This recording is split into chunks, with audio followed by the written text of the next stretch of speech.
ಮಹೋನ್ನತನೋ ಸರ್ವಶಕ್ತನೋ ಅಗಮ್ಯ ಬೆಳಕಿನಲ್ಲಿ ವಾಸ ಮಾಡುವನು ಪರಲೋಕ ತಂದೆ, ನೀವು ಅತಿ ಪರಿಶುದ್ಧ ನಾಮಕ್ಕೆ ಮಹಿಮೆ ಉಂಟಾಗಲಪ್ಪ ತಂದೆ. ತಂದೆ, ನಮ್ಮನ್ನು ಇದುವರೆಗೆ ಕಾಯ್ದು ಕಾಪಾಡಿ ಒಂದು ಜೀವಿತ ಸಿಕ್ಕಿಟ್ಟು ನಮ್ಮನ್ನೆಲ್ಲರನ್ನು ಇಳಿಸಿದ್ದಕ್ಕಾಗಿ ಧನ್ಯವಾದ ತಂದೆ. ತಂದೆ, ಈ ಕೂಟಕ್ಕೆ ಇನ್ನು ಯಾವ ಸಹೋದರ ಬರ್ಬೇಕಾಗಿತ್ತು ತಂದೆ. ಅವ್ರಿಗೆ ಸಹ ತಂದೆ ತಕ್ಕ ಸಮಯಕ್ಕೆ ಬಂದು ನಿನ್ನ ವಾಕ್ಯವನ್ನು ಕೇಳುವ ಹಾಗೆ ತಂದೆ ಅವ್ರಿಗೆಲ್ಲರಿಗೂ ತಂದೆ ತಂದೆ ನಿನ್ನ ವಾಕ್ಯವನ್ನು ತಿಳಿಸುವಂತಹ ಸಹೋದರಗೋಸ್ಕರ ತಂದೆ, ನಿಮ್ಮ ಪವಿತ್ರ ಆತ್ಮನ ಸಹಾಯದಿಂದ ನಮ್ಮೆಲ್ಲರಿಗೆ ನಿನ್ನ ವಾಕ್ಯವನ್ನು ತಂದೆ ತಿಳಿಸುವ ಹಾಗೆ ಸಹಾಯ ಮಾಡು ತಂದೆ. ತಂದೆ, ಆ ವಾಕ್ಯವನ್ನು ಕೇಳಿ ಆ ವಾಕ್ಯದ ಪ್ರಕಾರ ನಾವೆಲ್ಲರೂ ನಿಮಗೆ ಮೆಚ್ಚುಗೆಯಾಗಿ ಜೀವಿಸುವ ಹಾಗೆ ತಂದೆ ನಮ್ಮೆಲ್ಲರಿಗೆ ಸಹಾಯ ಮಾಡು ತಂದೆ. ತಂದೆ, ಆದಿಯಿಂದ ಅಂತ್ಯದವರೆಗೆ ಈ ಕೂಟದಲ್ಲಿ ನಿಮ್ಮ ಪ್ರಸನ್ನತೆ ಇದ್ದು ತಂದೆ ಈ ಕೂಟವನ್ನು ಸಹ ನಡೆಸಿಕೊಡು ತಂದೆ. ತಂದೆ, ಇದುವರೆಗೆ ನನ್ನ ಪ್ರಾರ್ಥನೆ ಕೇಳೋದಕ್ಕಾಗಿ ಸಹ ಧನ್ಯವಾದ ತಂದೆ. ಈ ಚಿಕ್ಕ ಪ್ರಾರ್ಥನಾ ನಮ್ಮೆಲ್ಲರ ರಕ್ಷಕರಾದ ಯೇಸು ಕ್ರಿಸ್ತನ ನಾಮದಲ್ಲಿ ಬೀಳ್ತೀನಿ ತಂದೆ, ಆಮೇನ್.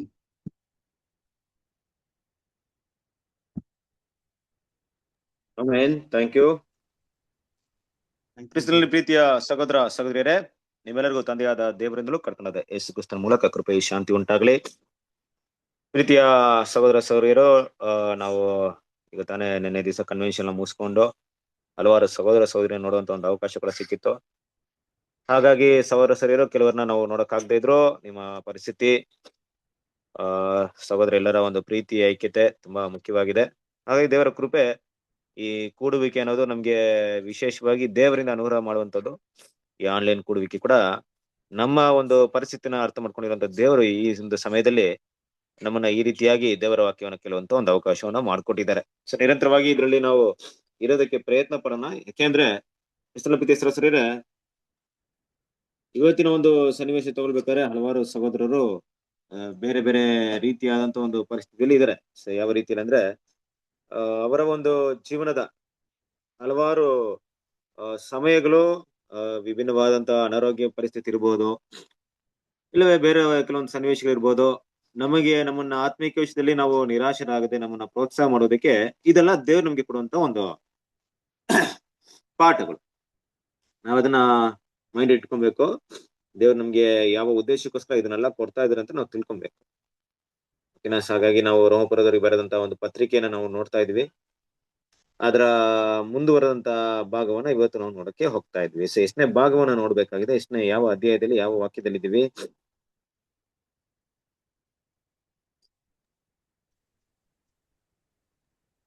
ಭಾಗ 62. ಭಾಗ 62. ಓಕೆ, ಸೊ ಭಾಗ 62 ನೋಡ್ಬೇಕಾಗಿದೆ.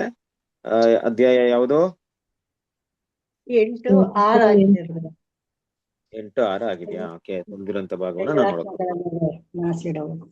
ಓಕೆ ಓಕೆ ಓಕೆ ಪ್ರೀತಿ ಸರಸರಿದೆ ನೋಡಿ, ರೋಮಪುರದವರಿಗೆ ಬರೆದಂತ ಒಂದು ಪತ್ರಿಕೆಯ ಒಂದು ಭಾಗ ಇದೆಯಲ್ಲ, ಖಂಡಿತವಾಗ್ಲೂ ದೇವ್ರ ಮಕ್ಕಳಿಗೆ ತುಂಬಾ ಪ್ರಯೋಜನವಾದಂತ ಒಂದು ವಿಷಯ. ಇದ್ರಲ್ಲಿ ಹೆಚ್ಚಾಗಿ ದೇವ್ರ ಮಕ್ಳು ನಾವು ಅರ್ಥ ಮಾಡ್ಕೊಬೇಕಾಗಿದೆ ಏನಪ್ಪಾ ಅಂದ್ರೆ, ನಮ್ ಕೈಯಲ್ಲಿ ಸಂಪೂರ್ಣವಾಗಿ ಅದನ್ನ ಅರ್ಥ ಮಾಡಕ್ಕಾಗದೇ ಇದ್ರೂ ಪರವಾಗಿಲ್ಲ, ಅಟ್ಲೀಸ್ಟ್ ನಾವು ದೇವರ ಬಳಿಗೆ ಹೋಗೋದಿಕ್ಕೆ ಯಾವ ಯಾವ ವಿಷಯಗಳು ತುಂಬಾ ಪ್ರಯೋಜನವಿರುತ್ತೋ ಅದಕ್ಕೆ ಸ್ವಲ್ಪ ನಾವು ಹೆಚ್ಚಿನ ಗಮನವನ್ನು ಕೊಡೋಣ. ಕ್ರಿಸ್ತನ ಪ್ರೀತಿಯ ಸರಸರೇ, ಯಾಕೆಂದ್ರೆ ನಮ್ಗೆ ಗೊತ್ತು, ಪ್ರಪಂಚದಾದ್ಯಂತ ನಡೀತಿರುವಂತ ಘಟನಾವಳಿಗಳನ್ನ ತಗೊಂಡಾಗ ಗೊತ್ತಿಲ್ಲ ಇನ್ನು ಎಷ್ಟು ಸಮಯಗಳು, ಎಷ್ಟು ದಿನಗಳು ಇರುತ್ತೆ ಅನ್ನೋದು ಏನೋ ಗೊತ್ತಿಲ್ಲ ನಮ್ಗೆ. ಆದ್ರೆ ಆ ಸಮಯದಲ್ಲಿ ನಮ್ಮ ಸಮಯ ಅಂತ ಒಂದಿದೆಯಲ್ಲ, ನಮ್ ಸಮಯ ಅಂದ್ರೆ ಏನು? ನಾವು ಕಾನ್ಸಂಟ್ರೇಷನ್ ಮಾಡಿದ ದೇವರ ಹತ್ರ ಒಡಂಬಡಿಕೆ ಮಾಡ್ಕೊಡೋದ್ರಿಂದ ದೇವರ ಮುಂದೆ ನಮ್ಮ ಒಂದು ಕಾನ್ಸಂಟ್ರೇಷನ್ ಯಾವ ತರ ಇದೆ ಅಂದ್ರೆ, ಕ್ರಿಸ್ತನ ಸಾರೂಪ್ಯದಲ್ಲಿ ಬೆಳಿತೀವಿ ಅಂತ ಒಂದು ಉದ್ದೇಶದಲ್ಲಿ ನಾವು ಬಂದಿದ್ವಿ. ಈ ಕ್ರಿಸ್ತನ ಸಾರೂಪ್ಯದಲ್ಲಿ ಬೆಳೆಯೋದಕ್ಕೆ ಸಮಯ ಬೇಕು, ಕೃಪೆ ಬೇಕು, ದೇವರ ಅನುಗ್ರಹ ನಮ್ಮೆಲ್ರಿಗೂ ಬೇಕೇ ಬೇಕು. ಖಂಡಿತವಾಗ್ಲೂ ಇದೆಲ್ಲ ಕೂಡ ನಾವು ಅರ್ಥ ಮಾಡ್ಕೊಂಡಿರೋ ರೀತಿಯಲ್ಲಿ, ನಮ್ಮ ಜ್ಞಾನ ಇರುವಂತ ರೀತಿಯಲ್ಲೇ ನಮ್ಮ ಜೀವನ ಪ್ರತಿದಿನ ಸಾಗೋದಿಲ್ಲ. ಬದಲಾಗಿ ದೇವರ ಚಿತ್ತಾನುಸಾರವಾಗಿ ಅದು ಸಾಕ್ತಾ ಇದ್ರು ಕೂಡ ಬರುವಂತ ಅನೇಕ ಸಮಸ್ಯೆಗಳ ಮಧ್ಯದಲ್ಲಿ ದೇವರನ್ನ ನಾವು ಮಹಿಮೆ ಪಡಿಸುವಂತ ಒಂದು ದೊಡ್ಡ ಒಂದು ಕೆಲಸವನ್ನ ನಾವೆಲ್ಲರೂ ಹೊತ್ಕೊಂಡಿದ್ವಿ. ನಾವು ಅದ್ರ ಕಡೆ ಗಮನ ಕೊಡ್ಬೇಕಾಗಿದೆ. ಅದನ್ನ ಪ್ರತಿ ಪಾಠದಲ್ಲೂ ನಾವು ಅದಕ್ಕೆ ಬೇಕಾದಂತ ಶಕ್ತಿನ ಕಲಿತಾ ಇದೀವ, ಶಕ್ತಿನ ತಗೊಳ್ತಾ ಇದ್ವಿ, ಸ್ಟ್ರೆಂತ್ ನ ಪಡ್ಕೊಳ್ತಾ ಇದೀವ ಅನ್ನೋದನ್ನ ಆದಷ್ಟು ಗಮನಿಸಕ್ಕೆ ಪ್ರಯತ್ನ ಪಡೋಣ. ಕ್ರಿಸ್ತನ ಪ್ರೀತಿಯ ಸರಸರೇ, ಯಾಕೆ ವಿಷಯಗಳನ್ನ ಹೇಳ್ತಾ ಇದ್ದೀನಿ ಅಂದ್ರೆ, ನಮಗಿರುವಂತ ಒಂದು ಆತ್ಮಿಕ ಅಭಿವೃದ್ಧಿಯಲ್ಲಿ ಬೆಳೆಯೋದಕ್ಕಿರುವಂತದ್ದು ಏನಪ್ಪಾ ಅಂದ್ರೆ ದೇವರ ದೇವರ ವಾಕ್ಯದ ಮೂಲಕ ನಮ್ಗೆ ಬರುವಂತ ಒಂದು ಒಳ್ಳೆಯ ಮಾರ್ಗದರ್ಶನ, ಇಲ್ಲವೇ ಒಳ್ಳೆಯ ವಾಕ್ಯಗಳೇ ನಮ್ಮನ್ನ ಆತ್ಮದಲ್ಲಿ ಬೆಳೆಯೋದಕ್ಕೆ ಸಹಾಯ ಮಾಡುತ್ತೆ. ಅದೇ ವಾಕ್ಯಕ್ಕೆ ನಾವು ಸರಿಯಾಗಿ ಗಮನ ಕೊಡದೆ, ಇಲ್ಲವೇ ಅದನ್ನ ನೆಗ್ಲಿಜೆನ್ಸಿ ಮಾಡೋದಾದ್ರೆ ಮೇ ಬಿ ನಾವು ಬೆಳೆಯೋದಕ್ಕೆ ಸಾಧ್ಯತೆ ಇಲ್ಲದೆ ಹೋಗ್ಬಹುದು, ಇಲ್ಲದಿದ್ರೆ ತಡವಾಗ್ಬಹುದು. ಎರಡು ಕೂಡ ಒಳ್ಳೆ ವಿಷಯಗಳಲ್ಲ, ಅದನ್ನು ನಾವು ಮನಸ್ಸಲ್ಲಿ ಇಟ್ಕೊಳ್ಳೋಣ. ಅದರಿಂದ ಕ್ರಿಸ್ತನ ಪಿತೇಶ್ವರ ಸರಿಯಾದ ರೋಮಪುರದವರಿಗೆ ಬರೆದಂತ ಪತ್ರಿಕೆ ನಾನು ಇವಾಗಲೇ 8 ಅಧ್ಯಾಯನ ಹತ್ರ ಬರ್ತಾ ಇದ್ವಿ. ಒಂದ್ ವೇಳೆ ಏನೋ ವಿಷಯಗಳು ನಿಮ್ಗೆ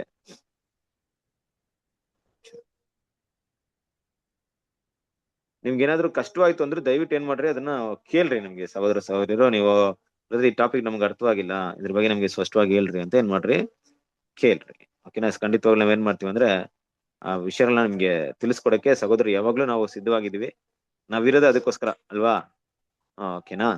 ಸರಿ, ಈಗ ನಾವು 8ನೇ ಅಧ್ಯಾಯನ ನೋಡ್ತಾ ಇದ್ವಿ. 8ನೇ ಅಧ್ಯಾಯದಲ್ಲಿ ನಾವು ಓದಿದಂತ ಕೊನೆ ವಾಕ್ಯ ಯಾವುದು? 8ನೇ ಅಧ್ಯಾಯ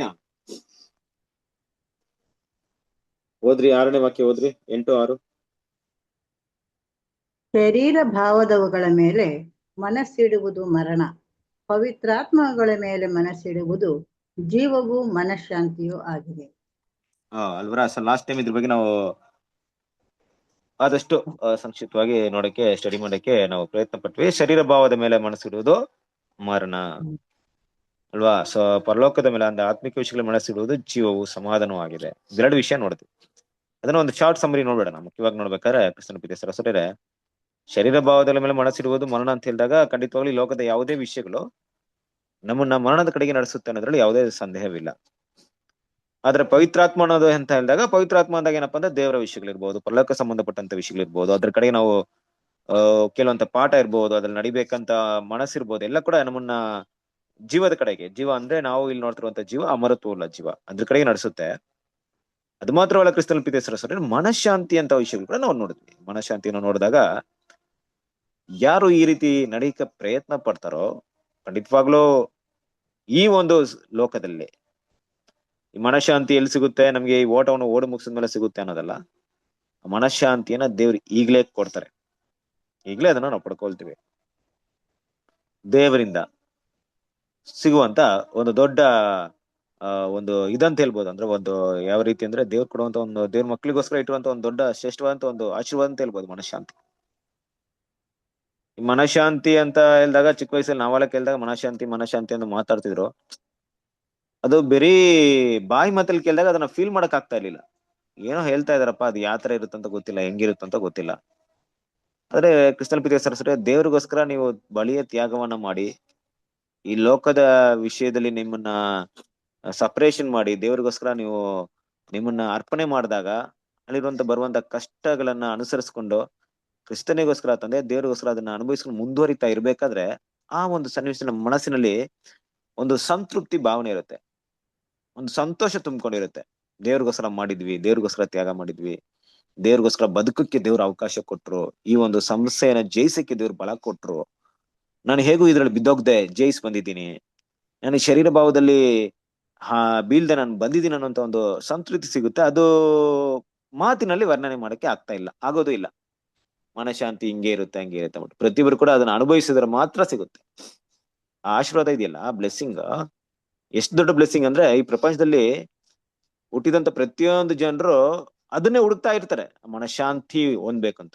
ಇನ್ನು ಕೂಡ ನಮ್ಮ ಭಾಷೆಯಲ್ಲಿ ಹೇಳ್ಬೇಕು ನೆಮ್ಮದಿ ಅಂತ ಮಾತಾಡ್ತಾರೆ ಅಲ್ವಾ, ನೆಮ್ಮದಿಯಾಗಿರ್ಬೇಕು ಅಂತ. ಗೊತ್ತಿಲ್ಲ ಅವ್ರು ನೆಮ್ಮದಿ ಅಂದ್ರೆ ಏನಂತ ಅರ್ಥದಲ್ಲಿ ಕೆಲವರಿಗೆ. ಆ ಮನಃಶಾಂತಿ ಆ ರೀತಿಯಾದಂತ ಒಂದು ಭಾವನೆನ, ಆ ಒಂದು ಬ್ಲೆಸ್ಸಿಂಗ್ ನ ಹುಡುಕ್ತಾ ಇರ್ತಾರೆ. ಆದ್ರೆ ಅದಿರೋದು ಇಲ್ಲಿ ಮಾತ್ರ ಅಂತ ನೋಡಿದ್ರೆ, ಅದು ಯಾರ ಹತ್ರದಿಂದ ಸಿಗುತ್ತೆ ಅಂತ ನೋಡಿದ್ರೆ ತಂದೆಯಾದ ದೇವರಿಂದ ಮಾತ್ರ ಮನುಷ್ಯರಿಗೆ ಕೊಡಲ್ಪಡುತ್ತೆ ಅನ್ನೋದು ಇಲ್ಲಿವರೆಗೂ ಪ್ರಪಂಚಕ್ಕೆ ಗೊತ್ತಿಲ್ಲ. ದೇವರ ಕೃಪೆಯಿಂದ ಯಾರು ಗೊತ್ತಾಯ್ತೋ, ನಿಮಗೂ ನಮಗೂ ಗೊತ್ತಾಯ್ತು. ಅದನ್ನ ಪಡ್ಕೊಳ್ಳುವಂತ ದಾರಿ ಕೂಡ ನಮ್ಗೇನಾಗಿದೆ ಗೊತ್ತಾಗಿದೆ. ಪಡ್ಕೊಳ್ಳೋದು ಯಾರ ಕೈಯಲ್ಲಿದೆ? ನಮ್ ಕೈಯಲ್ಲೇ ಇದೆ, ಪಡ್ಕೊಳ್ಬಹುದು. ಇವತ್ತು ಕೂಡ ಪಡ್ಕೊಬಹುದು. ಇವತ್ತು ಬೆಳಿಗ್ಗೆಯಿಂದ ಸಾಯಂಕಾಲವರೆಗೂ ನೀವೇನಾದ್ರೂ ಮಾಡಿದಂತ ಕಾರ್ಯದಲ್ಲಿ ಈ ಮನಃಶಾಂತಿ ನಿಮ್ಗೆ ನಿನ್ನೆಗಿಂತ ಹೆಚ್ಚಾಗಿ ಸಿಕ್ಕಿರ್ಬೋದು. ಅಂದ್ರೆ ಇವತ್ತು ಮನಃಶಾಂತಿ ಸಿಕ್ತೋ, ನಾಳೆಯಿಂದ ಮನಃಶಾಂತಿ ಬೇಕಾಗಿಲ್ಲ ಅಂತ ಹೇಳಂಗಿಲ್ಲ. ಕ್ರಿಸ್ತನ ಪಿತೇಶ್ವರ ಆ ಮನಃಶಾಂತಿ ಹೇಗಂತ ನೋಡ್ಬೇಕಾದ್ರೆ ಪ್ರತಿದಿನ ಬೇಕು. ಪ್ರತಿದಿನ ಬೇಕಾ? ಹೌದು, ಕಂಟಿನ್ಯೂ ಪ್ರಾಸೆಸ್ ಆಗುತ್ತೆ. ಎಸ್, ಕಂಟಿನ್ಯೂಟಿ ಬೇಕು. ಇವತ್ತು ಸಿಕ್ತು, ಇದನ್ನೇ ನಾನು ಸಾಯೋ ತನಕ ಕಾಪಾಡ್ಕೊಳ್ತೀನಿ, ಇಲ್ಲ ನಾಳೆ ಇಲ್ದೇ ಇದ್ರು ಪರವಾಗಿಲ್ಲ ಅಂತ ಹೇಳಂಗಿಲ್ಲ. ಆ ಮನಃಶಾಂತಿ ಇಲ್ದೇ ಇದ್ರೆ ಏನಾಗುತ್ತೆ? ಮನಃಶಾಂತಿ ಇಲ್ದೇ ಇರುವಂತ ಒಂದು ವ್ಯಕ್ತಿ ತಗೊಳ್ಳಂತ ನಿರ್ಧಾರಗಳು ಅದು ದೇವರ ವಿಷಯಗಳಿಗೆ ವಿರುದ್ಧವಾಗಿರುತ್ತೆ. ಯಾವಾಗ ನಮ್ಗೆ ದೇವರಿಂದ ಬರುವಂತ ಮನಃಶಾಂತಿ ಸಿಗಲ್ವೋ, ಆಗ ನಾವು ತಗೊಳ್ಳುವಂತ ನಿರ್ಧಾರಗಳು, ವಿಷಯಗಳು, ತೀರ್ಮಾನಗಳು ಕೂಡ ದೇವರಿಗೆ ವಿರುದ್ಧವಾಗಿರುತ್ತೆ. ಯಾವ ರೀತಿ ಇದನ್ನ ಅರ್ಥ ಮಾಡ್ಕೊಬಹುದು? ಖಂಡಿತವಾಗ್ಲೂ ಈ ಪಾಯಿಂಟ್ ನ, ಈ ಟಾಪಿಕ್ ನ ಇಟ್ಕೊಂಡು ಮಾತಾಡಿದ್ರೆ ಗಂಟೆ ಮಾತಾಡ್ಬೋದು. ಬಟ್ ಅಷ್ಟೊಂದು ನಮ್ಗೆ ಇದಿಲ್ಲ, ಯಾಕಂದ್ರೆ ಒಂದೊಂದು ವಾಕ್ಯಕ್ಕೆ ನಾವು ಗಂಟೆ ತಗೊಳ್ಳೋದ್ರಿಂದ ನಮ್ಗೆ ಅಷ್ಟು ಇದಾಗಲ್ಲ. ಬಟ್ ಬರುವಂತ ಸಮಯದಲ್ಲಿ ಇದಕ್ಕೆ ಸಂಬಂಧಪಟ್ಟಂತ ವಿಷಯಗಳನ್ನ ಸಹೋದರ ಬೇರೆ ಬೇರೆ ರೀತಿಯಲ್ಲಿ ತಂದೆ ದೇವ್ರು ನಮ್ಮ ಹತ್ರ ಮಾತಾಡ್ತಾರೆ, ಬೇರೆ ಬೇರೆ ಸನ್ನಿವೇಶಗಳು ಮಾತಾಡ್ತಾರೆ. ಆದ್ರೆ ಕ್ರಿಸ್ತನ ಪ್ರೀತಿಯ ಸರಸರಿಗೆ ಒಂದು ವಿಷಯವನ್ನ ಇಲ್ಲೇ ಸ್ಪಷ್ಟವಾಗಿ ಅರ್ಥ ಮಾಡ್ಕೊಳ್ಳೋಣ. ಯಾಕಂದ್ರೆ ನಾನು ಲಾಸ್ಟ್ ವೀಕ್ ಈ ಒಂದು ವಾಕ್ಯವನ್ನ ಎಕ್ಸ್ಪ್ಲೈನ್ ಮಾಡಿದ್ದೆ. ಅದನ್ನ ಸ್ಟಡಿ ಮಾಡ್ತಿರ್ಬೇಕಾದ್ರೆ ಒಂದ್ ಪಾಯಿಂಟ್ ಇನ್ನೊಂದು ಸ್ವಲ್ಪ ಅಡಿಷನಲ್ ಪಾಯಿಂಟ್ ಬಂತು, ಅದನ್ನ ಮಾತಾಡ್ಬಿಟ್ಟು ಮುಂದುವರ್ಸೋಣ ಅಂತ ಇದೀನಿ ಅಷ್ಟೇ. ಮತ್ತೆ ಇದೇ 6ನೇ ವಾಕ್ಯದಲ್ಲೇ ನನ್ ಕಣ್ಣು ಇರಲ್ಲ, ಇವತ್ತು ಮುಂದುವರ್ಸೋಣ. ಒಂದ್ ವಿಷಯವನ್ನ ಸ್ಟಡಿ ಮಾಡಿ ಮುಂದೆ ಹೋಗ್ಬಿಡೋಣ. ಆದಷ್ಟು ವಾಕ್ಯಗಳನ್ನ ಸ್ಟಡಿ ಮಾಡಕ್ಕೆ ಪ್ರಯತ್ನ ಪಡೋಣ. ಏನಪ್ಪಾ ಅಂದ್ರೆ, ಕ್ರಿಸ್ತನ ಪ್ರೀತಿಯ ಸರಸರೇ, ದೇವರ ಮಕ್ಕಳು ಈ ಮನಃಶಾಂತಿ ಅನ್ನುವಂತ ಗ್ರೀನ್ ಸಿಗ್ನಲ್ ನ ಯಾವಾಗ್ಲೂ ನೋಡಕ್ಕೆ ಕಲಿಬೇಕು, ಪ್ರಯತ್ನ ಪಡ್ಬೇಕು, ನೋಡ್ಬೇಕು. ದೇವರಿಂದ ಬರುವಂತ ಈ ಮನಃಶಾಂತಿ ಅನ್ನೋದು ಗ್ರೀನ್ ಸಿಗ್ನಲ್. ಗ್ರೀನ್ ಸಿಗ್ನಲ್ ಅಪ್ಪ ಏನಂದ್ರೆ, ನಾವು ಮಾಡಿದಂತ ಒಳ್ಳೆ ವಿಷಯಕ್ಕೆ ದೇವರಿಂದ ಸಿಗುವಂತ ಈ ಒಂದು ಬ್ಲೆಸ್ಸಿಂಗ್ ನಮ್ಮ ಹೃದಯದಲ್ಲಿ ಇದ್ದಾಗ, ಹೌದು ದೇವ್ರನ್ನ ನಾನು ಸಂತೃಪ್ತಿ ಪಡಿಸಿದ್ದೀನಿ, ಮೆಚ್ಚಿಸಿದ್ದೀನಿ ಅನ್ನೋಂತ ಭಾವನೆ ನನ್ನ ಹೃದಯದಲ್ಲಿ ಹುಟ್ಟುತ್ತೆ. ಇಲ್ವಾ, ಈ ಮನಃಶಾಂತಿ ಇಲ್ಲ ಅಂದ್ರೆ ಅದು ರೆಡ್ ಸಿಗ್ನಲ್. ಅದು ಏನನ್ನ ಸೂಚಿಸ್ತಂದ್ರೆ, ದೇವರಿಗೂ ನನಗೂ ಏನೋ ಕೂಡ ಬಿರುಕು ಬಂದಿದೆ, ಅಂದ್ರೆ ನನಗೂ ಅವ್ರಿಗೂ ತುಂಬಾ ಡಿಸ್ಟೆನ್ಸ್ ಇದೆ, ಏನೋ ದೇವರಿಂದ ನಾನು ಮಾಡ್ತಾ ಇದ್ದೀನಿ, ದೇವ್ರಿಗೆ ವಿರುದ್ಧವಾಗಿ ಮಾಡ್ತಾ ಇದ್ದೀನಿ, ಇಲ್ಲವೇ ದೇವ್ರಿಗೆ ಇಷ್ಟವಿಲ್ದಂಗ್ ಮಾಡ್ತಾ ಇದ್ದೀನಿ, ಅದನ್ನ ಮನಃಶಾಂತಿ ನನಗೆ ಸಿಗ್ತಾ ಇಲ್ಲ ಅನ್ನೋದು ಆ ಒಂದು ಸಿಗ್ನಲ್, ರೆಡ್ ಸಿಗ್ನಲ್. ಈ ರೆಡ್ ಸಿಗ್ನಲ್, ಗ್ರೀನ್ ಸಿಗ್ನಲ್ ನ ಪ್ರತಿ ಸರಿ ದೇವ್ರ ಮಕ್ಕಳು ಗಮನಿಸ್ಬೇಕು. ಆ ರೆಡ್ ಸಿಗ್ನಲ್, ಗ್ರೀನ್ ಸಿಗ್ನಲ್ ಮನಃಶಾಂತಿ. ಒಂದು ಸರಿ ನೀವು ಮನಃಶಾಂತಿನ ಪಡ್ಕೊಂಡಿದ್ದೆ ಆದ್ರೆ, ಇವತ್ತು ದೇವರಿಗೆ ಮೆಚ್ಚುಗೆಯಾಗಿ, ನಿಮ್ಗೆ ಏನ್ ಗೊತ್ತಿದ್ಯೋ ದೇವ್ರಿಗೆ ಮೆಚ್ಚುಗೆ ಆಗಿ ಅಂದ್ರೆ, ಈ ನಾನೇನೋ ದೇವ್ರ ಮೆಚ್ಚುಗೆ ಇವತ್ತು ಮಾಡ್ತೀನೋ ಅದ್ ನೀವ್ ಮಾಡಲ್ಲ, ನೀವೇನ್ ಮಾಡ್ತೀರಿ ಇನ್ನೊಂದ್ ಸಹೋದರ ಮಾಡಲ್ಲ.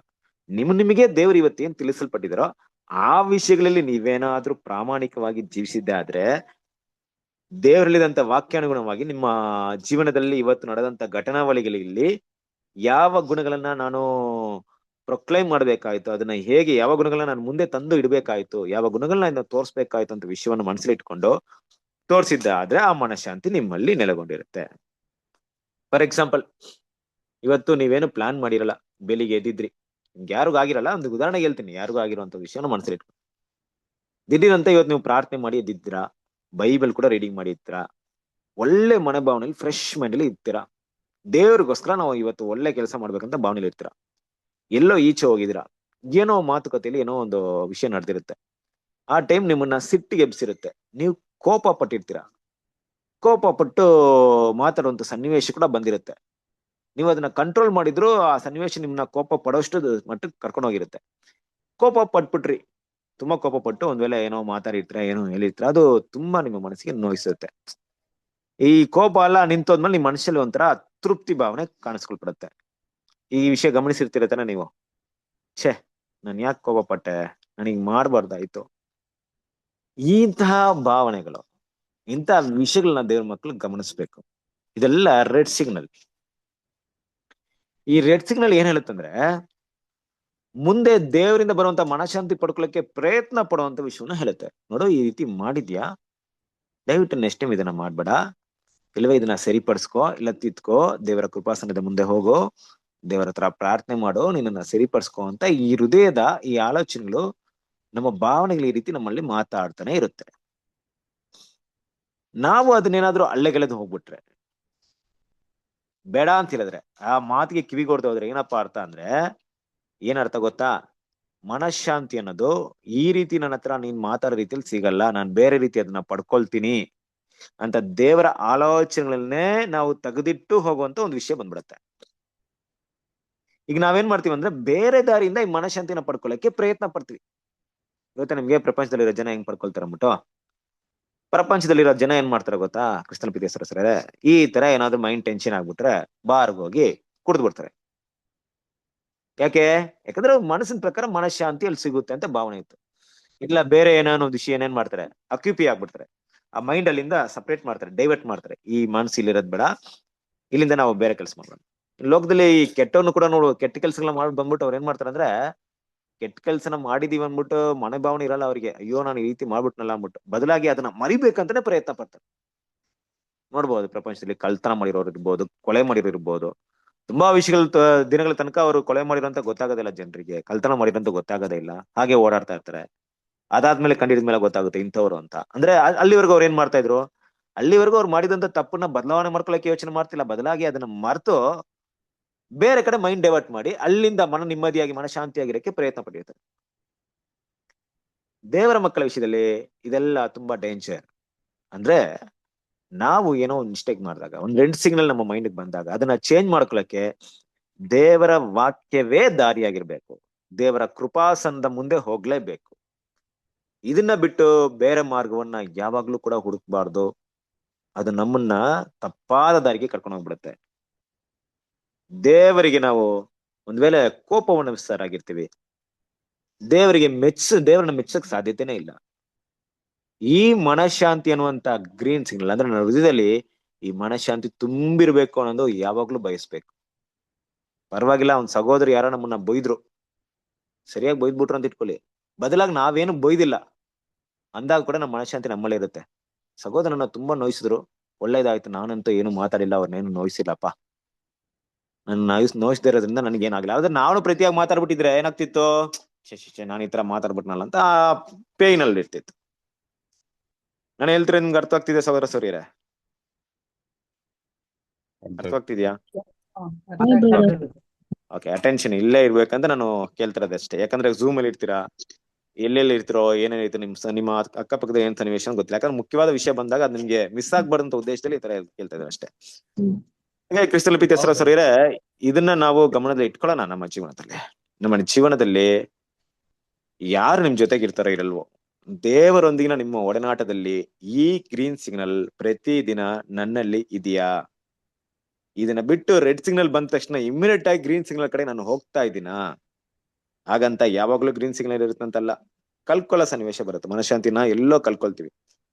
ಅದು ನನ್ನ ಬಲಹೀನತೆಯಿಂದ ಇರ್ಬೋದು, ಇಲ್ಲದಿದ್ರೆ ದುರುಕುತನದಿಂದ ಇರ್ಬೋದು, ಇಲ್ಲದಿದ್ರೆ ಏನೋ ಒಂದು ವಿಷಯಗಳಿರ್ಬೋದು. ಅದನ್ನ ಮನಪೂರ್ವಕವಾಗಿ ಅದನ್ನ ಕಲ್ಕೊಳಕ್ಕೆ ಯಾರು ಇಷ್ಟಪಡಲ್ಲ. ನಿಜವಾಗ್ಲೂ ಹೇಳ್ತಾ ಇದ್ರೆ, ಪ್ರಪಂಚದಲ್ಲಿ ಯಾವುದೇ ಮನುಷ್ಯ ಈ ಮನಃಶಾಂತಿನ ಕಲ್ಕೊಂಡು ಇರ್ಬೇಕು ಅಂದ್ಬಿಟ್ಟು ಯಾರು ಇಷ್ಟಪಡಲ್ಲ. ಮನಃಶಾಂತಿಗೋಸ್ಕರನೇ ಪ್ರಯತ್ನ ಪಡ್ತಾನೆ.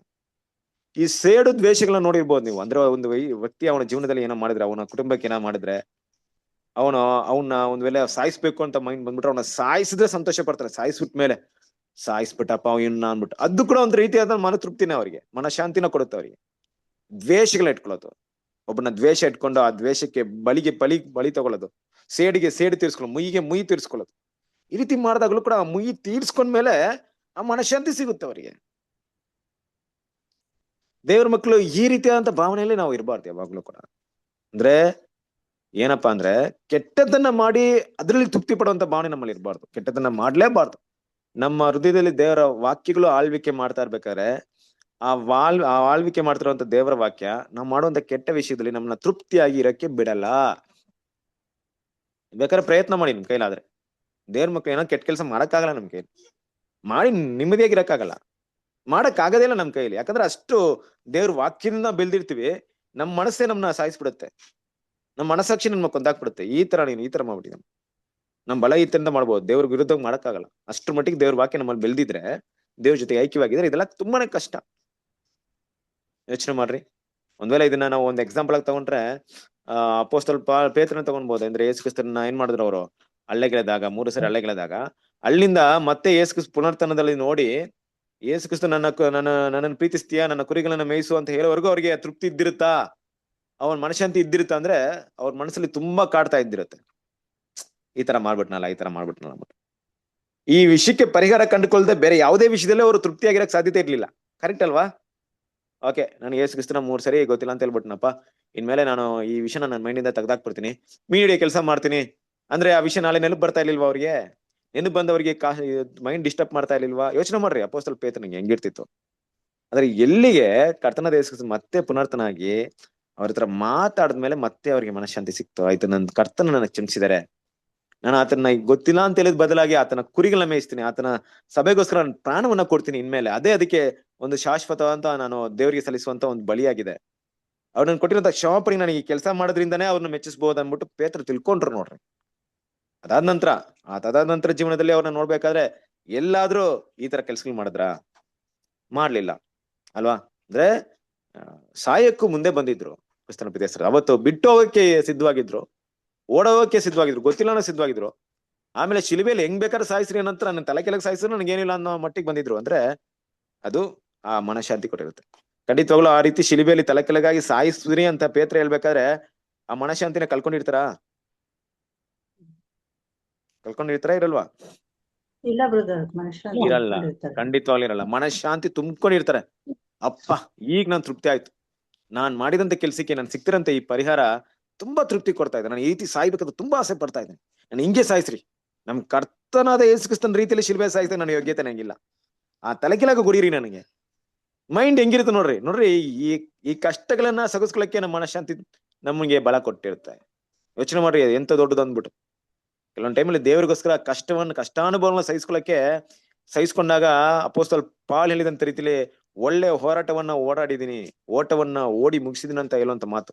ಹೋರಾಟನ ಹೋರಾಡಿದೀನಿ, ಕಷ್ಟಪಟ್ಟಿದ್ದೀನಿ, ದೇವರಿಗೋಸ್ಕರ ಕಷ್ಟಾನುಭವಗಳನ್ನ ಸಗಿಸ್ಕೊಂಡಿದ್ದೀನಪ್ಪ, ಅದು ತೃಪ್ತಿ ಕೊಡುತ್ತೆ ನೋಡ್ರಿ. ಕೆಲವೊಂದು ಟೈಮಲ್ಲಿ ಸುಖಭೋಗವಾಗಿದ್ರು ನಮ್ಗೆ ತೃಪ್ತಿ ಇರಲ್ಲ, ಅದು ದೇವ್ರಿಗೋಸ್ಕರ ಕಷ್ಟ ಅನುಭವಿಸಿದ್ರೆ ತೃಪ್ತಿ ಇರುತ್ತೆ, ಅದು ಮನಃಶಾಂತಿ. ಇದನ್ನ ದೇವ್ರ ಮಕ್ಕಳು ಗುರುತಿಸ್ಕೊಬೇಕು. ಯಾಕೆ ನಾನು ಈ ವಿಷಯಗಳಲ್ಲಿ ಮಾತಾಡಕ್ ಹೋಗ್ತಾ ಇದ್ದೀನಿ ಅಂದ್ರೆ, ಸಮಾನವಾಗಿ ಈ ವಾಕ್ಯದ ಪ್ರಕಾರವಾಗಿ ಶರೀರ ಭಾವದ ಮೇಲೆ ಮನಸ್ಸಿಡುವುದು ಮರಣ, ಪವಿತ್ರಾತ್ಮ ಮೇಲೆ ಮನಸ್ಸಿಡು, ನಾನು ನಿಮಗೆ ಸ್ಕ್ರೀನ್ ಹಾಕಿಲ್ವಾ? ಓಕೆ. ಪವಿತ್ರಾತ್ಮ ಮೇಲೆ ಮನಸ್ಸಿಡುವುದು ಏನಾಗಿದೆ? ಜೀವ ಅಂತ ಹೇಳ್ಬೇಕಾದ್ರೆ ಕ್ರಿಸ್ತನ ಪ್ರೀತಿಯ ಸರಸರ ಇದೆ. ಇಲ್ಲಿ ನಾವು ಆ ಮನಃಶಾಂತಿ ಅನ್ನೋಂಥ ವಿಷಯವನ್ನ ಜಾಸ್ತಿ ಗಮನ ಕೊಡಲ್ಲ ಕೆಲವೊಂದು ಟೈಮಲ್ಲಿ ನಮ್ಮ ಇದ್ರಲ್ಲಿ, ಅಲ್ವಾ? ಅದನ್ನ ಗುರುತಿಸ್ಕೊಬೇಕು, ಇಲ್ಲಿ ನಮ್ ಗಮನ ಕೊಡ್ಬೇಕಾಗಿದೆ. ತುಂಬಾ ಮುಖ್ಯವಾದಂತ ಒಂದು ವಿಷಯ. ಗಮನ ಕೊಡದೆ ಹೋದ್ರೆ ಆಗಲ್ಲ. ಯಾಕಂದ್ರೆ ನಾವು ಇಕ್ಕಟ್ಟಾದ ದಾರಿಯಲ್ಲಿ ನಡೆದು ಆ ಬಿರುದನ್ನ ಪಡ್ಕೊಳ್ಳೋಂತ ಸಮಯದಲ್ಲಿ, ಬಿರುದನ್ನ ಪಡ್ಕೊಳ್ಳೋದು ನಮ್ಮ ಜೀವನದ ಅಂತ್ಯ ಭಾಗ ಅಂತ ಇಟ್ಕೊಳ್ಳಿ.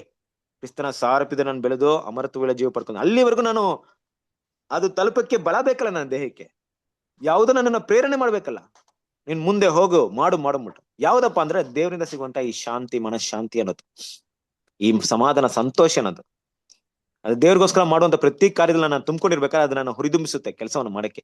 ಕಷ್ಟಗಳು ಬಂದ್ರು ನನ್ನ ಮುಂದುವರಿಯಕ್ಕೆ ಕೆಲಸ ಮಾಡುತ್ತೆ, ಅವಮಾನಗಳು ಬಂದ್ರು ನನ್ನ ಮುನ್ನಡೆಯಕ್ಕೆ ಮಾಡುತ್ತೆ, ನಿಂದನೆಗಳು ಶೋಧನೆಗಳು ಬಂದ್ರು ಸಗಿಸ್ಕೊಳ್ಳಕ್ಕೆ ಬಲವನ್ನು ಕೊಡುತ್ತೆ. ಇದೇ ನಾನು ಕಲ್ಕೊಂಡ್ಬಿಟ್ರೆ ನಾನು ಏನ್ ಮಾಡಕ್ಕಾಗುತ್ತೆ? ಯೋಚನೆ ಮಾಡ್ರಿ.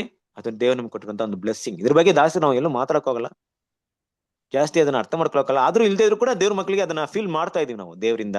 ನೋಡಿ, ಇವತ್ತೊಂದು ಕ್ಲಾಸ್ ಅಟೆಂಡ್ ಮಾಡಿದ್ರೆ ನಮ್ಗೆ ಎಷ್ಟು ಮನಃಶಾಂತಿ ಇರುತ್ತೆ, ಇವತ್ತೊಂದು ಒಳ್ಳೆ ದೇವ್ರ ವಾಕ್ಯ ಕೇಳಿದ್ವಲ್ಲಪ್ಪ ಅಂದ್ಬಿಟ್ಟು ದೇವ್ರಿಗೋಸ್ಕರ ಕೊಟ್ಟಿರುವಂತ ಸಮಯದಲ್ಲಿ ಎಷ್ಟು ಮನಃಶಾಂತಿ ಇರುತ್ತೆ, ಇವತ್ತು ದೇವ್ರಿಗೋಸ್ಕರ ಕೇಳಿದಂತ ಮಾತಿನ ಪ್ರಕಾರ ನಡೆದ್ರೆ ಎಷ್ಟು ಮನಃಶಾಂತಿ ಇರುತ್ತೆ. ದೇವ್ರಿಗೋಸ್ಕರ ಕೆಲವೊಂದು ನಮ್ ದೇಹದಲ್ಲಿ ರೋಗಗಳು, ಕಷ್ಟಗಳಿದ್ದಾಗ ಆ ಕಷ್ಟಗಳ ಮಧ್ಯದಲ್ಲಿ ದೇವ್ರನ್ನ ಮೆಚ್ಚಕ್ಕೆ ಏನೋ ಕೆಲಸ ಮಾಡಿದ್ರೆ ಮನಃಶಾಂತಿ ಇರುತ್ತೆ ಮೈಂಡಲ್ಲಿ, ತುಂಬಾ ತೃಪ್ತಿ ಇರುತ್ತೆ. ಆ ಕೆಲಸನ ಸರಿಯಾಗಿ ಮಾಡಿ ಮುಗಿಸು, ನನ್ನ ದೇಹದಲ್ಲಿ ಎಷ್ಟು ಬಲಹೀನತೆ ಇತ್ತು, ನಾನು ಅನ್ಕೊಂಡು ನನ್ನ ಕೈಲಿ ಕೆಲಸ ಮಾಡಕ್ ಆಗ್ತಿಲ್ಲ ಅಂದ್ಬಿಟ್ಟು ಆದ್ರೂ ಮಾಡಿ ಮುಗಿಸ್ಬಿಟ್ಟಿದೀನಿ, ದೇವ್ರೆ ನಿಮ್ಗೆ ತುಂಬಾ ಥ್ಯಾಂಕ್ಸ್ ದೇವ್ರೆ, ನನಗೆ ಇಂಥ ಒಂದು ಅವಕಾಶ ಕೊಟ್ಬಿಟ್ಟಿದ್ರೆ ಅಂದ್ಬಿಟ್ಟು ಅಂತ ಸಂತೃಪ್ತಿ ಇರುತ್ತೆ. ಇದೆಲ್ಲ ನೋಡ್ರಿ ಈ ವಿಷಯಕ್ಕೆ ಅನುಗುಣವಾದ ದೇವ್ರ ಮಕ್ಳು, ಇದನ್ನ ಗಮನಿಸೋಣ. This is a scale. ಇದೊಂದು ನಮ್ಮ ಹೃದಯದಲ್ಲಿ ಇರುವಂತ ಒಂದು ಗಂಟೆ ಅಲ್ವಾ? ಒಂದು ಗಂಟೆ ಅದು ಏನ್ ಮಾಡುತ್ತೆ? ಒಂದು ಒಳ್ಳೆ ವಿಷಯವನ್ನ ಹೇಳ್ತಿದ್ಯಾ, ಇಲ್ಲ ಬೇರೆ ವಿಷಯವನ್ನ ಹೇಳ್ತಿದ್ಯಾ? ಒಂದು ಏನಪ್ಪಾ ಅದು, ಒಂದು ಅಪಾಯದ ಗಂಟೆನ ಅದು ಬಾರಿಸ್ತಾ ಇದೆಯಾ, ಇಲ್ಲ ಒಳ್ಳೆ ವಿಷಯಕ್ಕೋಸ್ಕರ ನಮ್ಮನ್ನ ಪ್ರೇರಣೆ ಮಾಡ್ತಾ ಇದೆಯಾ? ಇದನ್ನ ನಾವು ಹೃದಯದಲ್ಲಿ ದೇವ್ರ ಮಕ್ಕಳು ಗಮನಿಸ್ಬೇಕಾಗಿದೆ. ಹಾಗಾಗಿ ಈ ಮನಃಶಾಂತಿ ಅನ್ನೋ ಭಾಗನ ನಾವು ಇಟ್ಕೊಳ್ಳೋಣ. ಮುಂದಿನ ವಾಕ್ಯನ ಹೋದ್ರೆ ರೋಮಪುರದವರಿಗೆ 8ನೇ ಅಧ್ಯಾಯ 7ನೇ ವಾಕ್ಯ. ಯಾಕೆಂದರೆ ಶರೀರ ಭಾವದವುಗಳ ಮೇಲೆ ಮನಸ್ಸಿಡುವುದು ದೇವರಿಗೆ ಶತ್ರುತ್ವವು, ಅಂತ ಮನಸ್ಸು ದೇವರ ನಿಯಮಕ್ಕೆ ಒಳಪಡುವುದೂ ಇಲ್ಲ, ಒಳಪಡುವುದಕ್ಕಾಗುವುದೂ ಇಲ್ಲ. ಕ್ರಿಸ್ತನ ಪ್ರೀತಿಯ ಸಹೋದರರೇ, ಯಾಕೆಂದ್ರೆ ಶರೀರ ಭಾವದವುಗಳ ಮೇಲೆ ಮನಸ್ಸಿಡುವುದು ದೇವರಿಗೆ ಶತ್ರುತ್ವವಾಗಿದೆ. ನೋಡ್ರಿ, ಈ ಪದ ತುಂಬಾ ಸೂಕ್ಷ್ಮವಾಗಿ ಗಮನಿಸಬೇಕಾಗಿದ್ದು, ದೇವರ ಮಕ್ಕಳಿಗೆ ಎಚ್ಚರಿಕೆಯಾದಂತ ಮಾತು. ಲೋಕದವ್ರಿಗಲ್ಲ, ಲೋಕದವ್ರಿಗೆ ಯಾವುದೇ ಕಾರಣಕ್ಕೂ ಇದನ್ನ ಅನ್ವಯ ಮಾಡೋದು ಕಷ್ಟ. ಹಾಗಂತ ಲೋಕದವರು ದೇವ್ರು ಮೆಚ್ಚಿಸ್ತಾ ಇದಾರೆ ಅಂದ್ರೆ ಇಲ್ಲ, ಅವರು ಶರೀರ ಭಾವದ ಮನಸ್ಸಿರ್ತಾ ಇದಾರೆ, ಆದ್ರೆ ಶತ್ರುಗಳಾಗಿದ್ದಾರೆ. ಅಂದ್ರೆ ಆ ಶತ್ರುತ್ವ ಹೇಗಿರುತ್ತೆ ಅಂದ್ರೆ ಅವ್ರ ಮೇಲೆ ಆ ಶತ್ರುವಿನ ಕೋಪ ಅಷ್ಟಾಗಿ ದೇವ್ರ ಹತ್ರ ಇರಲ್ಲ, ತೋರ್ಸಕ್ ಸಾಧ್ಯತೆ ಇಲ್ಲ. ಯಾಕಂದ್ರೆ ತಿಳುವಳಿಕೆ ಇಲ್ಲ, ಅಜ್ಞಾನದಲ್ಲಿ ಇದ್ದಾರೆ. ಸೈತಾನ್ ಅವರ ಕಣ್ಣುಗಳನ್ನ, ಮನಸ್ಸಿನ ಕಣ್ಣುಗಳನ್ನ ಮಂಕು ಮಾಡಿದ್ದಾನೆ. ಹಾಗಾಗಿ ಅವ್ರ ಮೇಲೆ ಅಂತ ಒಂದ್ ರೀತಿ ದೇವರಲ್ಲಿ ಇರಲ್ಲ. ಬಟ್ ದೇವ್ರ ಮಕ್ಕಳನ್ನ ತಗೊಂಡಾಗ ನಮ್ಮ ಶರೀರವನ್ನ ಸಂಪೂರ್ಣವಾಗಿ ದೇವರಿಗೆ ಅರ್ಪಣೆ ಮಾಡ್ತೀವಿ ಅಂತ ನಾವು ಬಂದಿರೋದು. ಯಾರು ನಮ್ಮನ್ನ ಫೋರ್ಸ್ ಮಾಡಿಲ್ಲ. ನನ್ ಮಟ್ಟಿಗೆ ಇಲ್ಲಿರುವಂತ ಪ್ರತಿಯೊಬ್ಬ ಸಹೋದರರು ಕೂಡ ನೀವು ಅರ್ಪಣೆ ಮಾಡಿದ್ದೇ ಆದ್ರೆ ಇದೇ ಮಟ್ಟಿಗೆ ಅರ್ಪಣೆ ಮಾಡಿರ್ತೀರ. ಬೇರೆ ಅರ್ಪಣೆ ಮಾಡಿದ್ರೆ ದೇವ್ರು ಅದು ಮೆಚ್ಚೋದಿಲ್ಲ. ಫಸ್ಟ್ ಆಫ್ ಆಲ್ ಅಂದ್ರೆ ಏನೋ ಅದು ಅರ್ಥ, ಯಾರೋ ನಮ್ಮನ್ನ ಪ್ರೇರಣೆ ಮಾಡಿ, ನಮ್ಮನ್ನ ಬಲವಂತ ಮಾಡಿ, ಯಾರಿಗೋಸ್ಕರ ಏನಿಗೋಸ್ಕರ ನಾವೇನೋ ದೇವ್ರ ಹತ್ರ ಅರ್ಪಣೆ ಮಾಡಿದ್ರೆ, ಯಾರಿಗೋಸ್ಕರ ಮಾಡಿದ್ವಿ ಅವ್ರನ್ನೇನೋ ಮೆಚ್ಚಬಹುದು, ಆದ್ರೆ ದೇವ್ರಂತೂ ಮೆಚ್ಚಲ್ಲ. ಅದು ನಮ್ಮೆಲ್ಲರೂ ಗೊತ್ತಿರುವಂತ ವಿಷಯ. ಕ್ರಿಸ್ತನ ಪ್ರೀತಿಯ ಸಹೋದರರೇ, ಈ ರೀತಿ ಅರ್ಪಣೆ ಮಾಡಿದಂತ ನಾವು ನಮ್ಮ ಶರೀರವನ್ನ ಸಂಪೂರ್ಣವಾಗಿ ಏನ್ ಮಾಡ್ಬೇಕಂದ್ರೆ ಹೋರಾಡಿ ಗೆಲ್ಬೇಕಂತ ಬಂದಿರೋದು. ಈ ಶರೀರ ಯಾವ ರೀತಿ ಅಂದ್ರೆ, ಶರೀರದ ಮುಂದೆ ಹೋಗಿ ಶರೀರ ತಗೊಂಡೋಗ್ಬಿಟ್ಟು ಒಂದು ಹೇಳ್ತಾರಲ್ವಾ, ನೋಡಿದಿರಾ? ಒಂದು ಯಾವಾಗ್ಲೂ ಅಂತ ಹೇಳ್ತಾರೆ, ದೆವ್ವ ನೋಡಿದಿರಾ ಅಂದ್ಬಿಟ್ಟು ಕೇಳಿದಾಗ ಏನಂತಾರೆ, ಇಲ್ಲ ನೋಡಿಲ್ಲ, ಹೋಗ್ ಕರ್ನಾಟಕದಲ್ಲಿ ನೋಡ್ರಿ ಅಂತ ಹೇಳ್ತಾರೆ. ನಾವೇ ದೆವ್ವ ಅಂದ್ರೆ, ದೆವ್ವ ಅಂದ್ರೆ ಏನು? ನಮ್ಮ ಹಳೆ ಸ್ವಭಾವಗಳು ಅಷ್ಟು ಕೆಟ್ಟತನವಾಗಿದೆ. ಮುಖ ನೋಡಕ್ಕೆ ಸುಂದರವಾಗಿ ಕಾಣಿಸ್ಕೊಬಹುದು. ನಾನು ಹೃದಯ ಎಂಬ ಕನ್ನಡಿನ ನೋಡ್ತಾ ಇದ್ದೀನಿ. ದೇವರ ವಾಕ್ಯ ಎಂಬ ವಾಕ್ಯವನ್ನ ಇಟ್ಟು ನೋಡಿದಾಗ, ದೇವರ ವಾಕ್ಯ ಎಂಬ ಕನ್ನಡಿಯಿಂದ ನೋಡಿದಾಗ ನಾನು ಅಷ್ಟು ಕೇವಲವಾಗಿದ್ದೀನಿ, ಅಷ್ಟು ಪಾಪಿಯಾಗಿದ್ದೀನಿ, ಅಷ್ಟು ಕ್ರೂರೂಪಿಯಾಗಿದ್ದೀನಿ. ಆತ್ಮಿಕ ವಿಷಯಗಳು ಮಾತಾಡ್ತಾ ಇದ್ದೀನಿ. ನನ್ನಲ್ಲಿ ತುಂಬಿಕೊಂಡಿರುವಂತಹ ಹೊಳಸುಗಳು ಅಷ್ಟು ಕೆಟ್ಟದಾಗಿದೆ. ಈ ಒಂದು ಮುಖವನ್ನ ರೀಪ್ಲೇಸ್ ಮಾಡೋದು, ನಾನು ನೋಡಿದ್ರೆ ಕ್ರಿಸ್ತನ ನೋಡೋ ರೀತಿ ಇರ್ಬೇಕಂತಾರೆ. ಅಂದ್ರೆ ಹೆಂಗಪ್ಪ? ಯೋಚನೆ ಮಾಡ್ರಿ ಕ್ರಿಸ್ತನ ಪ್ರೀತಿಯ ಸಹೋದರರೇ, ನಾವಿರುವಂತ ಪಾಪದ ಬೆಳವಣಿಗೆ ಬಂದಂತ ವಿಷಯಗಳು ಅಷ್ಟು ಕೆಟ್ಟದಾಗಿರ್ಬೇಕಾದ್ರೆ ದೇವ್ರು ನಮ್ಮನ್ನ ಕರೆದಿರೋದೇನಪ್ಪಾ ಅಂದ್ರೆ, ನಾವು ಕನ್ನಡಿಯಲ್ಲಿ ನೋಡ್ಬೇಕಾ, ನಾವು ಈ ದೇವರ ವಾಕ್ಯವೆಂಬ ಕನ್ನಡಿ ಇಟ್ಟು ನೋಡ್ಬೇಕಾದ್ರೆ ನಮ್ಮ ಮುಖ ಹೇಗ್ ಕಾಣಿಸ್ಬೇಕು? ಯೇಸು ಕ್ರಿಸ್ತನಂತೆ ಕಾಣಿಸ್ಬೇಕು. ಅಂದ್ರೆ ನನ್ನ ಗುಣಗಳು ಅಷ್ಟು ಬದಲಾವಣೆ ಆಗಿರ್ಬೇಕಂತ ದೇವ್ರು ಇಷ್ಟಪಡ್ತಾ ಇದ್ದಾರೆ. ಇದಕ್ಕೆ ಕರೆದಿರೋದು ದೇವ್ರು. ಕರೆದ್ರು ಅಷ್ಟೇ. ನಾವೇನ್ ಮಾಡಿದೀವಿ? ಕರೆದ ಮೇಲೆ ಕರೆದಾಗ ದೇವ್ರು ಬಲವಂತ ಮಾಡಿಲ್ಲ. ನಾವು ವಾಲಂಟ್ರಿ ಆಗಿ ದೇವ್ರಿಗೆ ಏನ್ ಮಾಡಿದೀವಿ? ಮನಪೂರ್ವಕವಾಗಿ, ದೇವ್ರೇ ಈ ಬಿದ್ದೋಗಿರುವಂತ ದೇಹವನ್ನ, ಈ ಒಂದು ದೇವರ ಆತ್ಮಿಕವಾದ ಕನ್ನಡಿ ಮುಂದೆ ನೋಡಿದಾಗ ಇಷ್ಟು ಕೇವಲವಾಗಿರುವಂತ ಈ ಗುಣಲಕ್ಷಣವನ್ನ ಬದಲಾವಣೆ ಮಾಡಿ ಕ್ರಿಸ್ತನ ರೂಪದಲ್ಲಿ ಮಾಡೋದಕ್ಕೆ ನಾನು ಬರ್ತಾ ಇದ್ದೀನಿ. ನನಗೆ ಸಹಾಯ ಮಾಡ್ರಿ, ನಿಮ್ಮ ಬಲವನ್ನ ಕೊಡ್ರಿ, ನಿಮ್ಮ ಕೃಪೆಯನ್ನ ಕೊಡ್ರಿ, ನಿಮ್ಮ ಆತ್ಮವನ್ನ ಕೊಡ್ರಿ, ನಿಮ್ಮ ಸತ್ಯವನ್ನ ಕೊಟ್ಟು ನನ್ನ ನಡೆಸ್ರಿ, ನಿಮ್ಮ ಪವಿತ್ರಾತ್ಮನ ಕೊಡ್ರಿ ಅಂತ ನಾವು ಬಂದಿರೋದು. ದೇವರು ಆಯ್ತು ಮಗನೇ ಬಾ, ಮಗಳೇ ಬಾ, ನಾನು ಹೇಳದ ಪ್ರಕಾರ ನಡಿ, ನಾನು ನಿನ್ನ ಗುರಿ ಮುಟ್ಟೋದ್ರೊಳಗೆ ನಿನ್ನ ಕ್ರಿಸ್ತನ ಸರ್ಪಿದ, ನನ್ನ ಮಗನ ಸರ್ಪಿದ ನಿನ್ನ ಬೆಳೆಸ್ತೀನಿ, ಬಾ, ನನ್ನ ಮೇಲೆ ಆ ನಂಬಿಕೆನ ಇಟ್ಕೋ ಅನ್ನೋ ರೀತಿಯಲ್ಲಿ ದೇವ್ರು ನಮ್ಗೆ ವಾಗ್ದಾನಗಳನ್ನ ಕೊಟ್ಟು ಕರೆದಿದ್ದಾರೆ.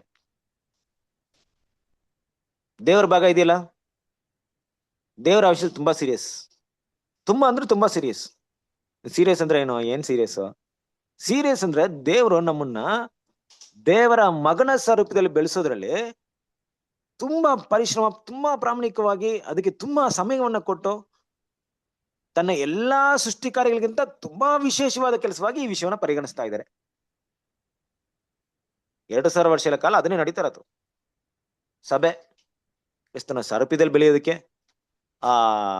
ಕೌಂಟ್ ಇದೆಯಲ್ಲ, 1,44,000, 1,14,000, ಅದನ್ನ ಪೂರ್ತಿ ಮಾಡೋದಕ್ಕೆ ಯಾರೆಲ್ಲ ಈ ರೀತಿ ಬಂದ್ರು, ಅವರಿಗೆ ಏನೆಲ್ಲ ಬೇಕೋ, ಕ್ರಿಸ್ತನ ಸಾರೂಪ್ಯದಲ್ಲಿ ಬೆಳೆಯೋದಕ್ಕೆ ಏನೆಲ್ಲ ಅವಶ್ಯಕವಾಗಿ ಬೇಕಾಗಿದೆಯೋ, ಆತ್ಮಿಕವಾದ ವಿಷಯಗಳಿರ್ಬೋದು, ಮಾನಸಿಕವಾದ ವಿಷಯಗಳಿರ್ಬೋದು, ಎರಡು ಕೂಡ ಯಾವುದು ಕೊರತೆ ಆಗದೆ, ಯಾವ ರೀತಿಯಲ್ಲಿ ಅವರಿಗೆ ಎಜುಕೇಶನ್ ಕೊಡ್ಬೇಕು, ಯಾವ ರೀತಿ ಶಿಕ್ಷಣ ಕೊಡ್ಬೇಕು, ನಡೆಸ್ಬೇಕು ಅನ್ನೋ ವಿಷಯದಲ್ಲಿ ದೇವ್ರಿಗೆ ಯಾವುದೇ ಕೊರತೆ ಇರ್ಲಿಲ್ಲ ಅಲ್ವಾ? ಕೊರತೆ ಅಂತೂ ದೇವ್ರ ಕೈಲಿ ಚಾನ್ಸಸ್ಸೇ ಇಲ್ಲ. ಅಷ್ಟ್ರ ಮಟ್ಟಿಗೆ ದೇವ್ರು ಕೊಡ್ಬೇಕು. ಎಕ್ಸಾಂಪಲ್ ಹೇಳಕ್ ಹೋದ್ರೆ, ಈಗ ಮಕ್ಕಳೆಲ್ಲ ಸ್ಕೂಲಲ್ಲಿ ಓದ್ಬೇಕಾರೆ ಎಲ್ಲ ಮಕ್ಕಳು ಓದ್ತಾ ಇರ್ತಾರೆ. ಒಂದು 30 ಜನ ಇರ್ತಾನೆ ಅಂತ ತಿಳ್ಕೊಳ್ಳಿ ಸ್ಕೂಲಲ್ಲಿ.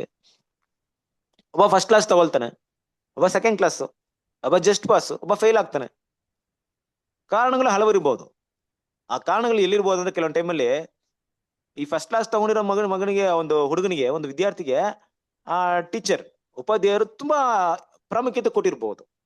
ಇಲ್ಲವೇ ಆತನ ಬೆಳೆದು ಬಂದಂತ ವಾತಾವರಣ ತುಂಬಾ ಚೆನ್ನಾಗಿದ್ದಿರ್ಬೋದು. ಇಲ್ಲವೇ ಅವರ ಮನೆಯಲ್ಲಿ ಕೂಡ ತುಂಬಾ ಎಜುಕೇಟೆಡ್ ಪೀಪಲ್ ಇರ್ಬೋದು. ಆತನಿಗೆ ಬೆಳೆಸಕ್ಕೆ ಒಂದು ಒಳ್ಳೆ ಮಾಹಿತಿ, ಮಾರ್ಗದರ್ಶನವನ್ನು ಇರುವಂತ ಇರ್ಬೋದು. ಒಂದ್ ವೇಳೆ ಇದರ ಕೊರತೆ ಸೆಕೆಂಡ್ ಕ್ಲಾಸ್ ತಗೊಂಡಿರೋನಲ್ಲಿ ಇರ್ಬೋದು, ಇಷ್ಟರ ಮಟ್ಟಿಗೆ ಅವನಿಗೆ ಇಲ್ದೇ ಇರ್ಬೋದು.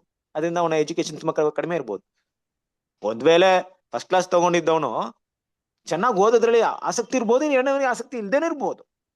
ಈ ಆಸಕ್ತಿ ಆತನ ಇಲ್ದೇ ಇರೋದಕ್ಕೆ ಹೊರಗಿನ ವಾತಾವರಣ ಕೂಡ ಕಾರಣವಾಗಿರ್ಬೋದು. ಈ ಥರ್ಡ್ ಕ್ಲಾಸ್ ತಗೊಂಡವನಿಗೆ ಇನ್ನೂ ಕೂಡ ಕಡಿಮೆ ಇದ್ದಿರ್ಬೋದು. ಯಾರು ಅವನ ಪ್ರೋತ್ಸಾಹ ಮಾಡದೇ ಇದ್ದಿರ್ಬೋದು, ಮನೆಯ ಪರಿಸ್ಥಿತಿ ಬೇರೆ ತರ ಇರ್ಬೋದು, ಕಷ್ಟಗಳಿರ್ಬೋದು, ಮನೆಯಲ್ಲಿ ಏನೋ ಸಮಸ್ಯೆಗಳಿಂದ ಆತನ ಮನಸ್ಸು ಓದೋದ್ರ ಕಡೆ ಗಮನ ಕೊಡದೇ ಇದ್ದಿರ್ಬೋದು. ಈ ಫೇಲ್ ಆದವನಿಗೆ ಆ ವಿಷಯನ ಇಲ್ದೇನೆ ಹೋಗ್ಬೋದು. ಯಾಕಂದ್ರೆ ಅವನು ಕೂಡ ಅದೇ ಮನೋಭಾವನ ಹೊಂದ್ಕೊಂಡಿದ್ರು ಕೂಡ ಅವನಲ್ಲಿ ಯಾವುದೇ ಪ್ರೋತ್ಸಾಹ ಎಲ್ಲಿಂದನೂ ಕಾಣಿಸಲ್ಪಡದೇ ಇದ್ದಾಗ ಅವನನ್ನ ದುಷ್ಪ್ರೇರಣೆ ಮಾಡುವಂತ ವಿಷಯಗಳೇ ಜಾಸ್ತಿ ಇರ್ಬೇಕಾದ್ರೆ, ಓದೋ ಬಗ್ಗೆ ಗಮನ ಹರಿಸದೇ ಇರುವಂತ ವಿಷಯಗಳೇ, ವಾತಾವರಣಗಳೇ ಆತನ ಸುತ್ತಮುತ್ತಲು ಇರ್ಬೇಕಾದ್ರೆ ಆತನ ಫೇಲ್ ಆಗ್ಬೋದು. ಈ ವಿಷಯಗಳು ಕೂಡ ಆ ಮಕ್ಕಳ ಒಂದು ಎಜುಕೇಶನ್ ವಿಷಯದಲ್ಲಿ ಅನ್ವಯವಾಗುತ್ತೆ. ಇವತ್ತು ಒಬ್ಬರನ್ನ ಈಸಿಯಾಗಿ ಒಳ್ಳೆ ಚೆನ್ನಾಗಿ ಓದ್ತಾ ಇದಾರೆ ಅಂತ ಹೇಳ್ತೀವಿ, ಇನ್ನೊಬ್ಬರನ್ನ ಇವನು ವರ್ಸ್ಟ್ ಸ್ಟೂಡೆಂಟ್ ಅಂತ ಕರಿತೀವಿ. ಬಟ್ ಯಾವ ಸನ್ನಿವೇಶ ಆತನ ಆ ರೀತಿ ಮಾಡ್ತು, ಯಾಕಾಗಿ ಆ ರೀತಿ ಆದಂತ ಹುಡುಕುವಂತ ಕೆಲಸಗಳು ತುಂಬಾನೇ ಕಡಿಮೆ. ಆ ರೀತಿ ಯಾರು ಮಾಡಲ್ಲ ಬಿಡ್ರಿ, ಅಲ್ವಾ? ಬಟ್ ಎಲ್ಲೋ ಒಂದ್ ಕಡೆ ಈ ವರ್ಸ್ಟ್ ಸ್ಟೂಡೆಂಟ್ ಅಂತ ಮಾತಾಡ್ತವಲ್ಲ, ಒಂದ್ ವೇಳೆ ಫೇಲ್ ಆಗಿರೋಂತ ವ್ಯಕ್ತಿ ಅವನಲ್ಲಿರುವಂತಹ ಕೆಟ್ಟ ವಾತಾವರಣ ಮಧ್ಯದಲ್ಲಿ ಕೂಡ ಕೆಲವೊಂದು ವಿದ್ಯಾರ್ಥಿಗಳು ಆ ಕೆಟ್ಟ ವಾತಾವರಣವನ್ನು ಉಪಯೋಗ ಮಾಡ್ಕೊಂಡೇ ಇನ್ನೂ ಶ್ರೇಷ್ಠವಾಗಿ ಓದಿ ಮುಂದುವರೆದಂತ ಅನೇಕ ಉದಾಹರಣೆಗಳು ನಮ್ಮ ಮಧ್ಯದಲ್ಲಿ ಇದೆ. ಇವತ್ತು ನೋಡುವಂತ ಪ್ರಪಂಚದಲ್ಲಿ ಹೆಸರಾಂತ ವ್ಯಕ್ತಿಗಳ ಒಂದು ಜೀವನ ಚರಿತ್ರೆ ಈಗದೆಲ್ಲ ಘಟನೆಗಳನ್ನ ನೋಡಿರ್ಬೋದು. ಕಷ್ಟಗಳ ಮಧ್ಯದಲ್ಲೇ ಬೆಳೆದು ಬಂದಿದ್ರು ಅಂತ. ನಮ್ ದೇಶದಲ್ಲಿ ಕೂಡ ಇವ್ರನ್ನ ಮಾತಾಡ್ತಾರೆ, ಅಬ್ದುಲ್ ಕಲಾಂ ಬಗ್ಗೆ ಮಾತಾಡ್ತಾರೆ. ಅಂದ್ರೆ ಪೇಪರ್ ಆಗ್ತಿದ್ರು, ಕಷ್ಟದಲ್ಲಿದ್ರು ಅಂತ. ಸುಮ್ನೆ ಎಕ್ಸಾಂಪಲ್ ಹೇಳ್ತಾ ಇದೀನಿ ಅಷ್ಟೇ.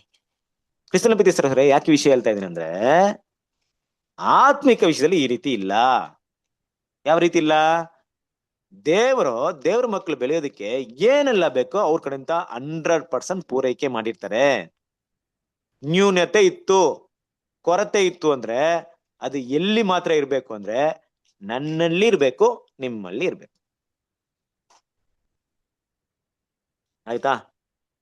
ನಾನು ದೇವ್ರಿಗೋಸ್ಕರ ಸಮರ್ಪಣೆ ಮಾಡಕ್ ಬರ್ತಾ ಇದ್ದೀನಿ. ನನ್ನನ್ನ ಕ್ರಿಸ್ತನ ಸ್ವರೂಪದಲ್ಲಿ ಬೆಳೆಸಿ ತಂದೆ, ನನ್ಗೂ ಕೂಡ ನಿಮ್ಮ ಮಗನಂತೆ ಆಗ್ಬೇಕಂತ ತುಂಬಾ ಆಸೆ ಇದೆ. ನಿಮ್ಮನ್ನ ಮೀಟ್ ಮಾಡ್ಬೇಕು, ನಿಮ್ಮನ್ನ ಸಂಧಿಸ್ಬೇಕಂತ ಆಸೆ ಇದೆ.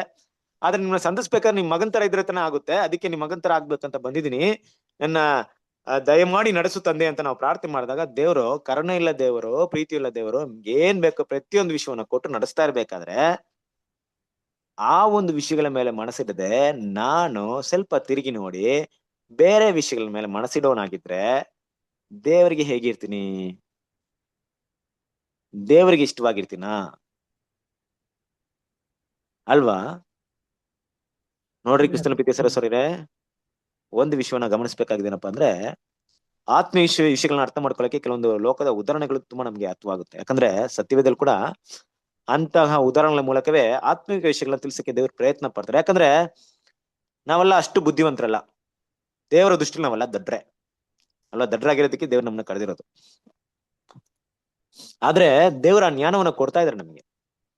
ಕೆಲವೊಂದು ಭೂಲೋಕದಲ್ಲಿರುವಂತ ಎಕ್ಸಾಂಪಲ್ ಮೂಲಕ ನಮ್ಗೆ ಏನ್ ಮಾಡ್ತಾರೆ? ಆತ್ಮಿಕ ವಿಷಯಗಳನ್ನ ತಿಳಿಸಕ್ಕೆ ಪ್ರಯತ್ನ ಪಡ್ತಾ ಇದಾರೆ ದೇವ್ರು. ಅದಕ್ಕೆ ನಾನು ಹೇಳ್ದೆ ಒಂದು ವಿಷಯವನ್ನ, ಈ ವಿದ್ಯಾರ್ಥಿಗಳ ವಿಷಯವನ್ನ ತಗೊಂಡಾಗ ಆ ವಿದ್ಯಾರ್ಥಿಗೆ ಹೊರಗಿನ ವಾತಾವರಣ ಎಲ್ಲ ಈ ತರ ಕೆಟ್ಟದಾಗಿದೆ. ಒಂದ್ ಟೀಚರ್ ಉಪಾಧ್ಯಾಯರು ನೋಡಿದ್ರು, ಒಂದು ಲಾಸ್ಟ್ ಬೆಂಚ್ ಹುಡುಗ ಯಾವಾಗ್ಲೂ ಫೇಲ್ ಆಗ್ತಾ ಇದ್ದಾನೆ.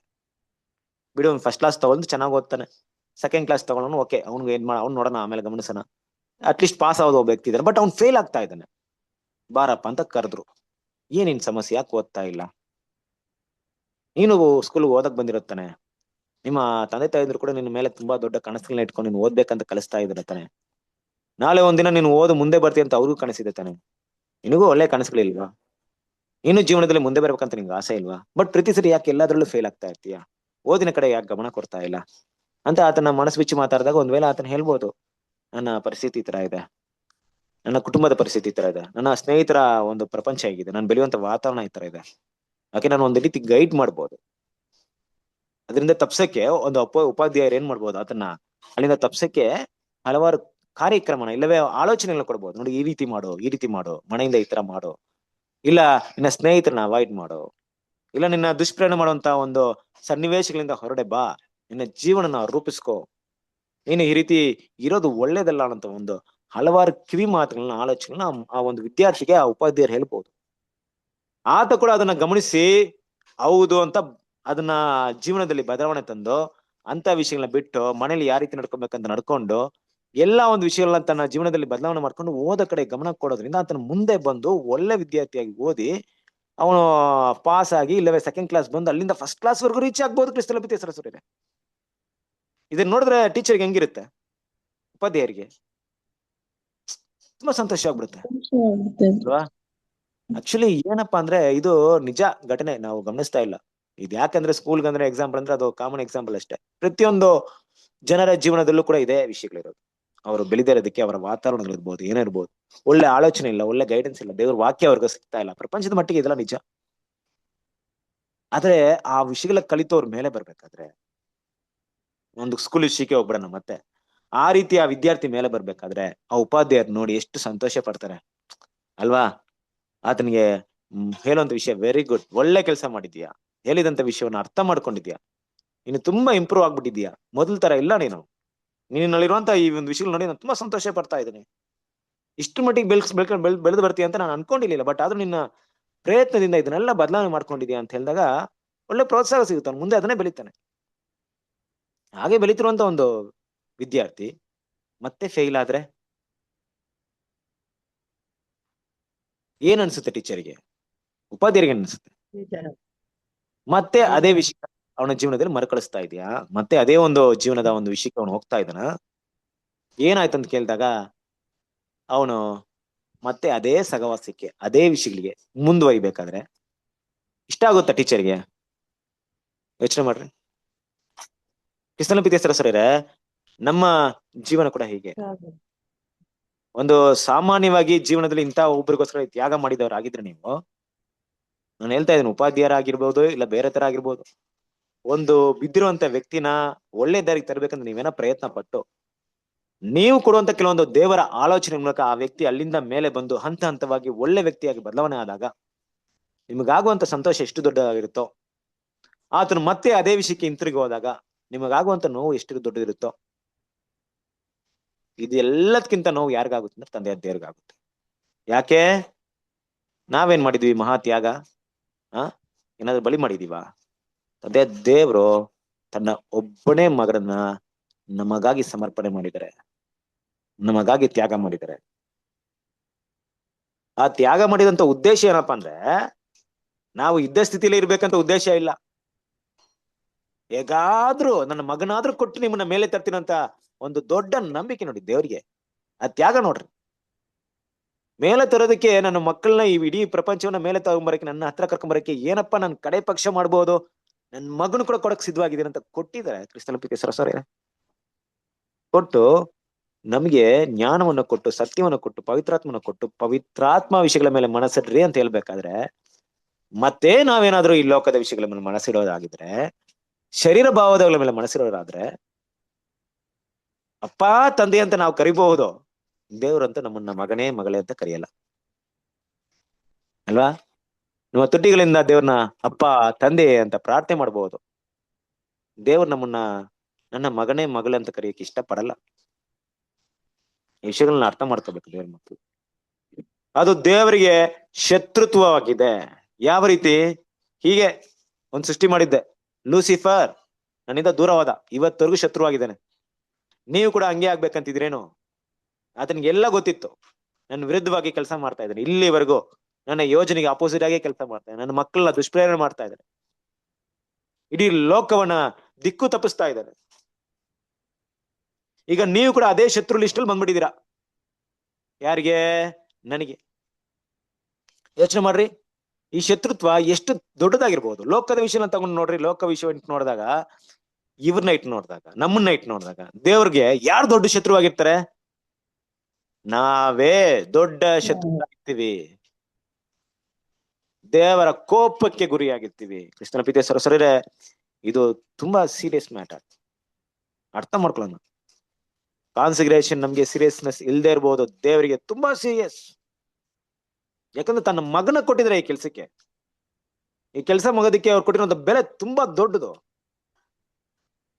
ನಾವು ಬೇಕಾದ್ರೆ ಆತನಿಗೋಸ್ಕರ ಬಿಟ್ಟಿರೋಂಥ ವಿಷಯಗಳು ನಮ್ಗೆ ಅಲ್ಪವಾಗಿರ್ಬೋದು, ಆದ್ರೆ ಆತನು ಮಾಡಿ ತಂದೆ ದೇವ್ರು ಮಾಡಿದಂತ ಒಂದು ಸ್ಯಾಕ್ರಿಫೈಸ್ ಇದೆಯಲ್ಲ, ತುಂಬಾನೇ ದೊಡ್ಡದು. ಕ್ರಿಸ್ತನ ಪ್ರೀತಿಯ ಸಹೋದರರೇ, ಆದಷ್ಟೇನ್ ಮಾಡೋಣ, ಈ ವಿಷಯಗಳನ್ನ ಅರ್ಥ ಮಾಡ್ಕೊಳ್ಳಿಕ್ಕೆ ಪ್ರಯತ್ನ ಪಡೋಣ.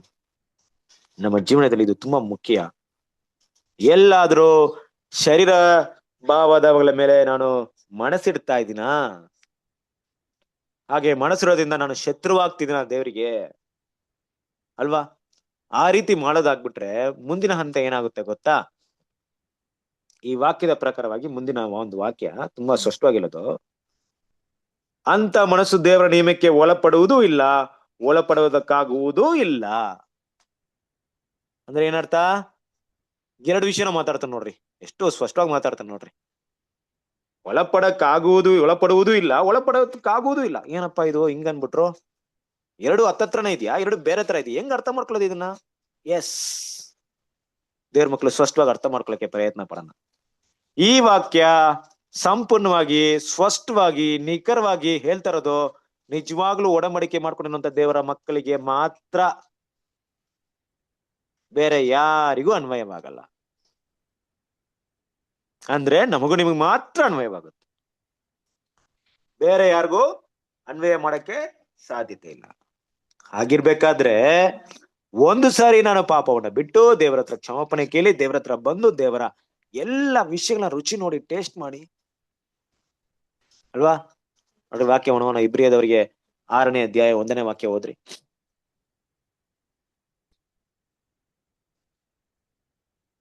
ಇಬ್ರಿಯದವರಿಗೆ 6ನೇ ಅಧ್ಯಾಯ 1ನೇ ವಾಕ್ಯ. ಆದುದರಿಂದ ಶರೀರ ನಿರ್ಜೀವ ಕರ್ಮಗಳ ಮೇಳನ ನಂಬಿಕೆಯನ್ನು ಬಿಟ್ಟು ದೇವರಲ್ಲಿಯೇ ನಂಬಿಕೆ ಇಡಬೇಕಾದದ್ದು. ಕಂಟಿನ್ಯೂ ಮಾಡಿ.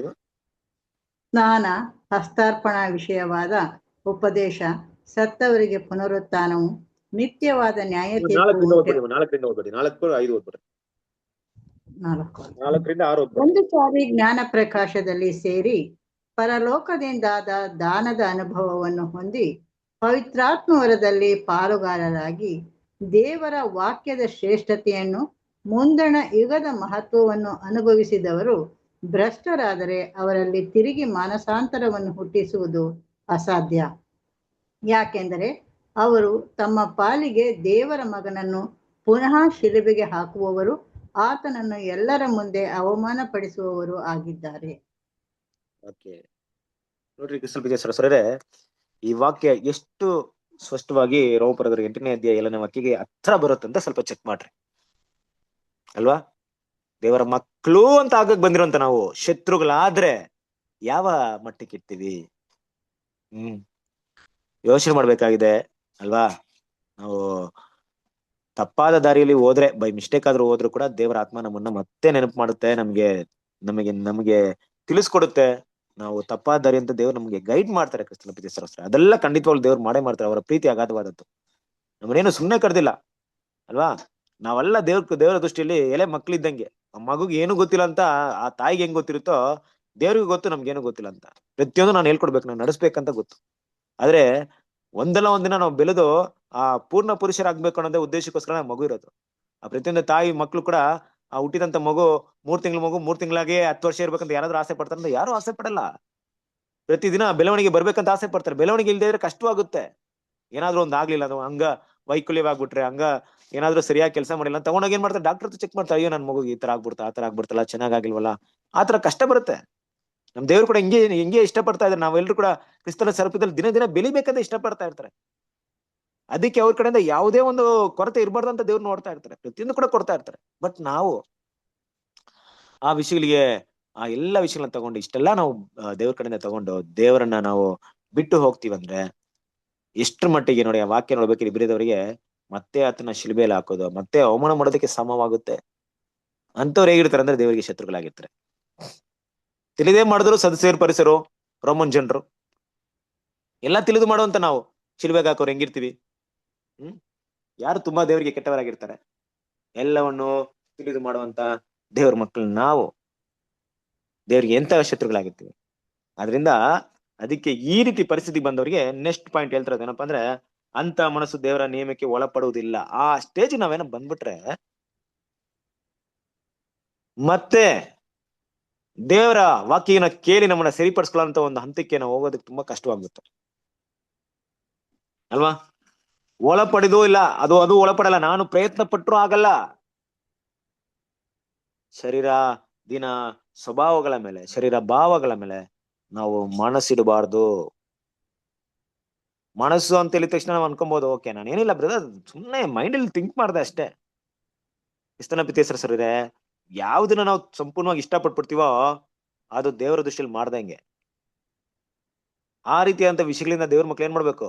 ತುಂಬಾ ದೂರ ಇರ್ಬೇಕು, ಕಂಡುಹಿಡಿಬೇಕು, ಸ್ಟಡಿ ಮಾಡ್ಬೇಕು. ನಮ್ ಕೆಲ್ಸ ಸ್ಟಡಿ ಮಾಡೋದು.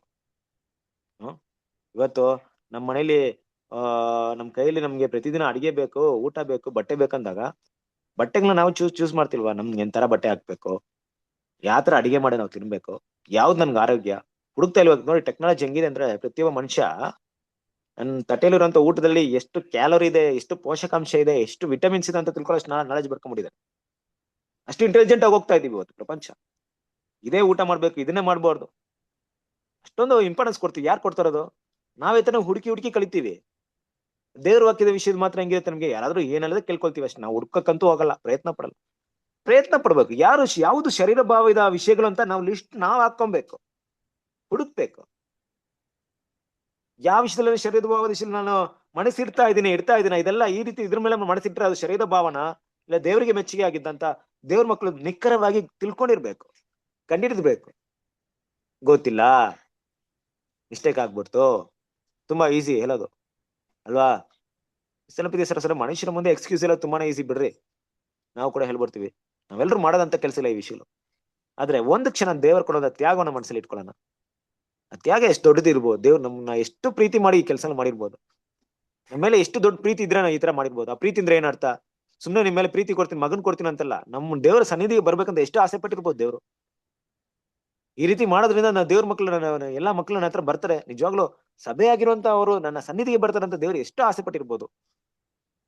ಆ ಆಸೆನ ಹಾಳು ಮಾಡುವಂತ ಒಂದು ಕೆಲಸಗಳನ್ನ, ಇಲ್ಲವೇ ನಾವು ಈ ರೀತಿ ಶರೀರ ಭಾವದ ಮನಸ್ಸಿಡೋದ್ರಿಂದ ದೇವರಿಂದ ದೂರವಾಗುವಂತ ಕೆಲಸವನ್ನ ನಾವೇ ಮಾಡ್ಕೊಂಡು ಕೊನೆಗೆ ನಮ್ಮ ಹೃದಯದ ಒಂದು ಭಾವನೆ ಯಾವ ರೀತಿ ಆಗುತ್ತಂದ್ರೆ, ಮತ್ತೆ ದೇವರ ಸನ್ನಿಧಿಗೆ ಬರದೇ ರೀತಿಲಿ ಹೋಗ್ಬಿಟ್ರೆ, ಒಳಪಡಿಸಿದ್ರು ಹೋಗ್ಬಿಟ್ರೆ ಅಂದ್ರೆ ಆಗದೆ ಹೋಗ್ಬಿಟ್ರೆ, ಎಂತ ಒಂದ್ ಕೆಲಸ ಮಾಡೋದು ದೇವರ ಸನ್ನಿಧಿಗೆ ಬರದಕ್ಕಾಗದಿರುವಂತ ಸನ್ನಿವೇಶ ನಾವೇ ರೂಪಿಸ್ಬಿಟ್ಬಿಟ್ರೆ ಯಾರು ನಮ್ಮನ್ನ ಕಾಪಾಡಕ್ಕಾಗುತ್ತೆ? ಮನುಷ್ಯ ಬಿದ್ರೆ ಮನುಷ್ಯ ಕಾಪಾಡ್ತಾನೆ, ಮನುಷ್ಯ ಕಾಪಾಡಲ್ವಾ? ದೇವ್ರು ಕಾಪಾಡ್ತಾರೆ. ದೇವರೇ ಕಾಪಾಡಲ್ಲ ಅಂದ್ಮೇಲೆ ಯಾರು ಕಾಪಾಡ್ತಾರೆ? ನಮಗೆ ಯಾರು ಕಾಪಾಡ್ತಾರೆ? ಯಾರು ಕಾಪಾಡಕ್ಕಾಗಲ್ಲ. ಸೊ ದೇವ್ರ ಮಕ್ಳು ಇದು ಯಾವಾಗ್ಲೂ ಮನಸ್ಸಲ್ಲಿ ಇಟ್ಕೊಬೇಕು. ಅದಕ್ಕೆ ಇಲ್ಲಿ ಮಾತಾಡ್ಬೇಕಾದ್ರೆ ಈ ಶರೀರ ಭಾವದ ಮನಸ್ಸಿನ ಬಗ್ಗೆ ಸಹೋದರ ತುಂಬಾ ವಿಷಯ ಮಾತಾಡ್ತಾರೆ. ನಮ್ಮನ್ನ ನಮ್ಮ ಪಾಪಕ್ಕೆ ಮಾರಾಟ ಮಾಡ್ಬಿಡೋದು ಅಂತ ಹೇಳ್ತಾರೆ. ನಮ್ಮನ್ನ ಸೇಲ್ ಮಾಡ್ಬಿಡ್ತೀವಿ ನಾವು ನಮ್ಮನ್ನ ಮತ್ತೆ, ಅಲ್ವಾ? ಈ ಏನಂತೀವಿ, ಒಂದು ಮನಸ್ಸು ಇಚ್ಛೆಗಳನ್ನ ಏನ್ ಮಾಡ್ತೀವಿ ಅಂದ್ರೆ, ದೇಹವನ್ನ ಸಂತೃಪ್ತಿ ಪಡಿಸಕ್ಕೆ ಬಯಸುವರಾಗಿರ್ತೀವಿ ನಾವು.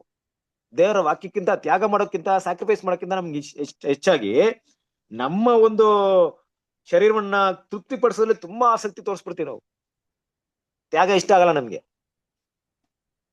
ನಮ್ಮನ್ನ ತೃಪ್ತಿ ಪಡಿಸ್ಬೇಕು. ತುಂಬಾ ಇದೆರಡು ಕೂಡ ತುಂಬಾ ಡೇಂಜರ್, ನಾವು ಅರ್ಥ ಮಾಡ್ಕೊಬೇಕು. ಇದೆರಡು ಕೂಡ ಹೆಂಗಿದೆ ಅಂದ್ರೆ ಅಕ್ಕಪಕ್ಕ ಇರುತ್ತೆ, ಪಕ್ಕ ಇದೆ ಅಲ್ವಾ? ಒನ್ ವೇ ರೋಡ್ ಹೆಂಗ್ ಹೋಗುತ್ತೆ, ಒಂದ್ ದಾರಿ ಹಿಂಗ್ ಹೋಗಿರುತ್ತೆ, ಒಂದ್ ದಾರಿ ಹಂಗ್ ಬರುತ್ತೆ. ಈ ಕಡೆ ಹೋಗ್ಬಿಟ್ರೆ ಹಿಂಗ್ ಒಂದ್ ದಾರಿ ಅಪೋಸಿಟ್ ಡೈರೆಕ್ಷನ್ ಹೋಗೋದು. ಪಕ್ಕ ಇರೋದ್ರಿಂದ ಕೆಲವೊಂದ್ ಟೈಮಲ್ಲಿ ನಾವು ಹೋಗ್ತಿರೋದು ಸರಿ ದಾರಿ ಅನ್ಸ್ತಿರುತ್ತೆ, ಬಟ್ ರಾಂಗ್ ರೂಟಲ್ಲಿ ಹೋಗ್ತಾ ಇರ್ತೀವಿ.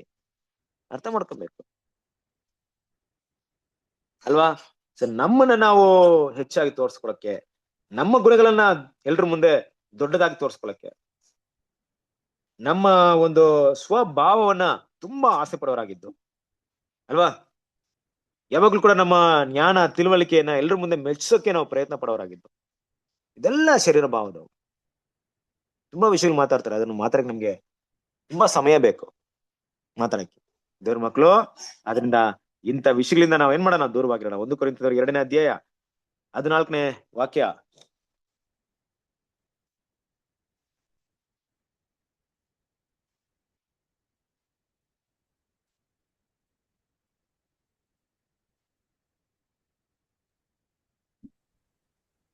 ಹೋದ್ರೆ 1 ಕೊರಿಂಥ 2ನೇ ಅಧ್ಯಾಯ 14ನೇ ವಾಕ್ಯ.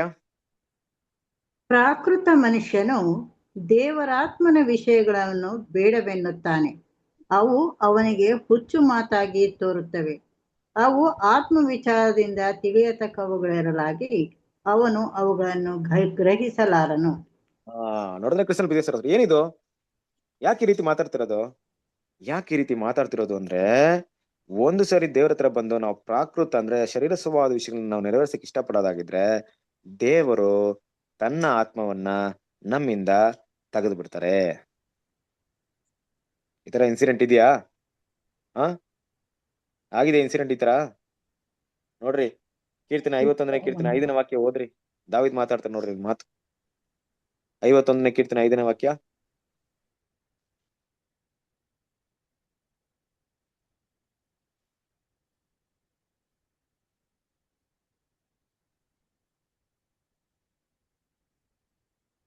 ಹುಟ್ಟಂದಿನಿಂದ ನಾನು ಪಾಪಿಯೇ, ಮಾತೃ ಗರ್ಭವನ್ನು ಹೊಂದಿದ ದಿನದಿಂದ ದ್ರೋಹಿಯೇ. ಹಾ, ಓಕೆ, ಒಂದೇ ನಿಮಿಷ ಇರ್ರಿ. 51:5 ಬ್ರದರ್. ಹಾ, 10ನೇ ವಾಕ್ಯ ಅದೇ ಓದ್ಬಿಡ್ರಿ. ಬ್ರದರ್. 10ನೇ ವಾಕ್ಯ. ದೇವರೇ ನನ್ನಲ್ಲಿ ಶುದ್ಧ ಹೃದಯವನ್ನು ನಿರ್ಮಿಸು, ನನಗೆ ಸ್ಥಿರಚಿತ್ತವನ್ನು ಅನುಗ್ರಹಿಸಿ ನನ್ನನ್ನು ನೂತನಪಡಿಸು. 11ನೇ ವಾಕ್ಯ. ನಿನ್ನ ನಿನ್ನ ಸನ್ನಿಧಿಯಿಂದ ನನ್ನನ್ನು ನನ್ನನ್ನು ತಳ್ಳಬೇಡ, ನಿನ್ನ ಪರಿಶುದ್ಧಾತ್ಮವನ್ನು ನನ್ನಿಂದ ತೆಗೆಯಬೇಡ.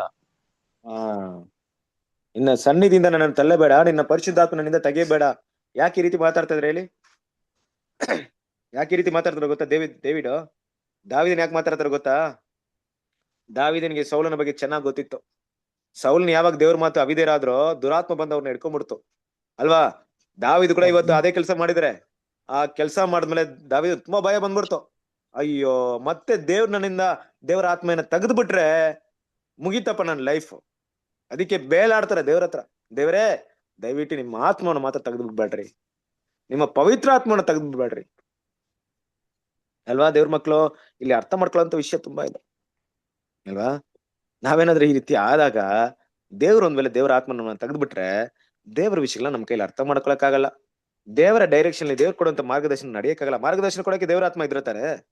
ದೇವ್ರ ಆತ್ಮನೇ ಇಲ್ಲಾಂದ್ರೆ ಹೆಂಗ್ ಮಾರ್ಗದರ್ಶನ ಸಿಗುತ್ತೆ? ನಾವ್ ಅನ್ಕೊಂಡಿದ್ದೆ ಮಾರ್ಗ ಆಗ್ಬಿಡುತ್ತೆ. ಆಮೇಲೆ ನಾವ್ ಸರಿಯಾದ ದಾರಿಯಲ್ಲಿ ಹೋಗ್ತೀವಿ ಅನ್ಕೊಂಡ್ಬಿಡ್ತೀವಿ. ಯಾವಾಗ ದೇವ್ರು ಇಂಥ ವಿಷಯಗಳು ಮಾಡ್ತೀವೋ, ದೇವರಿಗೆ ಶತ್ರುತ್ವ ಆಗ್ಬಿಡ್ತೀವೋ, ದೇವ್ರು ತನ್ನ ಆತ್ಮವನ್ನ ನಿಮ್ಮಿಂದ ತೆಗೆದು ಬಿಡ್ತಾರೆ. ಆ ಆತ್ಮ ತೆಗೆದ್ಮೇಲೆ ನಮ್ಗೆ ಏನಾಗಲ್ಲ, ದೇವ್ರ ವಿಷಯಗಳು ಅರ್ಥವಾಗಲ್ಲ. ನಾವು ಹೋಗ್ತಿರೋ ವಿಷಯಗಳು ತಪ್ಪಾಗುತ್ತೆ. ಸೌಲ್ ತರ ಆಗ್ಬಿಡ್ತೀವಿ. ದುರಾತ್ಮ ಬಂದ್ ಇಟ್ಕೊಂಡ್ಬಿಡುತ್ತೆ. ಒಂದ್ ಆತ್ಮ ಹೋಯ್ತು ಅಲ್ವಾ? ಒಂದ್ ಆತ್ಮ ಹೋಯ್ತು, ಏನಾಯ್ತು? ಮತ್ತೆ ಬಂದ್ ನೋಡ್ತಂತೆ, ಶುದ್ಧವಾಗಿತ್ತು ಅಂದ್ಬಿಟ್ಟು ಏಳಾತ್ಮ ಕರ್ಕೊಂಡ್ಬರ್ತು. ನಮಗಿನ ದೇವ್ರ ಆತ್ಮ ಬಿಟ್ಟು ಹೋಗ್ಬಿಟ್ರೆ ಮತ್ತೆ ನಮ್ಗೆ ಹಂಗೆ ಪರಿಸ್ಥಿತಿ. ಸೈತಾನ ನಮ್ಮನ್ನ ಸ್ಟ್ರಾಂಗ್ ಆಗಿ ಇಟ್ಕೊಂಡ್ಬಿಡ್ತಾನೆ. ಮತ್ತೆ ಹಿಂದಿರುಗ್ಲೇಬಾರ್ದು, ದೇವ್ರ ಕಡೆ ಬರ್ಲೇಬಾರ್ದು ಅಂದ್ಬಿಟ್ಟು. ಹೆಸರೇ ಇದೆಲ್ಲ ವಿಷಯಗಳನ್ನ ನಾವು ಮನಸ್ಸಲ್ಲಿ ಇಟ್ಕೊಬೇಕಾಗುತ್ತೆ. ಅದರಿಂದ ಕೊನೆ ವಾಕ್ಯವನ್ನು ಓದಿ ಮುಗಿಸೋಣ. ರೋಮಪುರದ 8:8.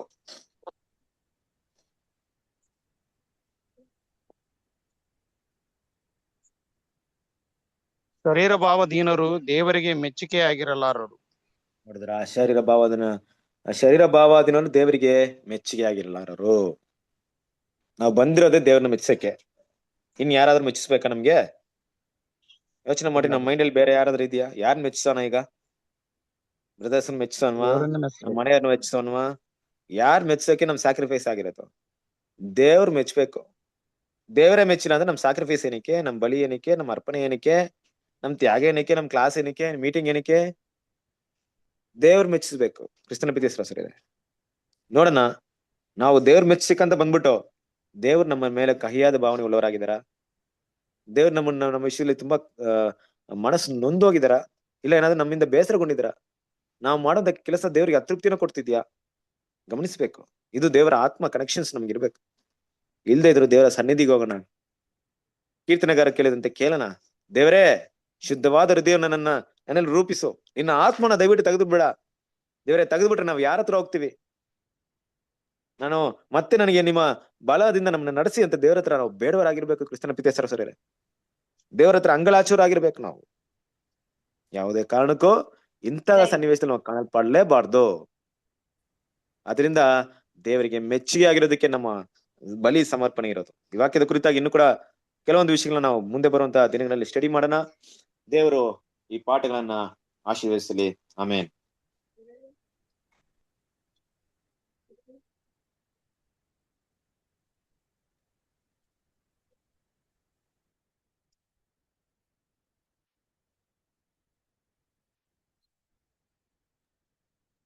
ಕೇಳಿಸ್ತಾ ಇದೆಯಾ? ಕೇಳಿಸ್ತದೆ ಬ್ರದರ್. ಓಕೆ, ಯಾರು ಓದ್ತೀರಾ ರಾತ್ರಿ ಗೀತೆಗಳನ್ನ?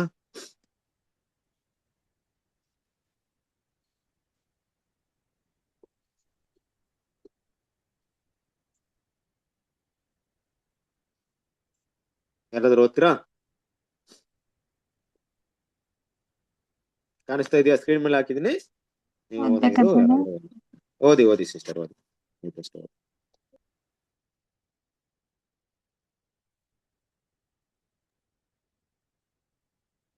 ಓದಿ ಸಿಸ್ಟರ್, ಓದಿ. Okay brother.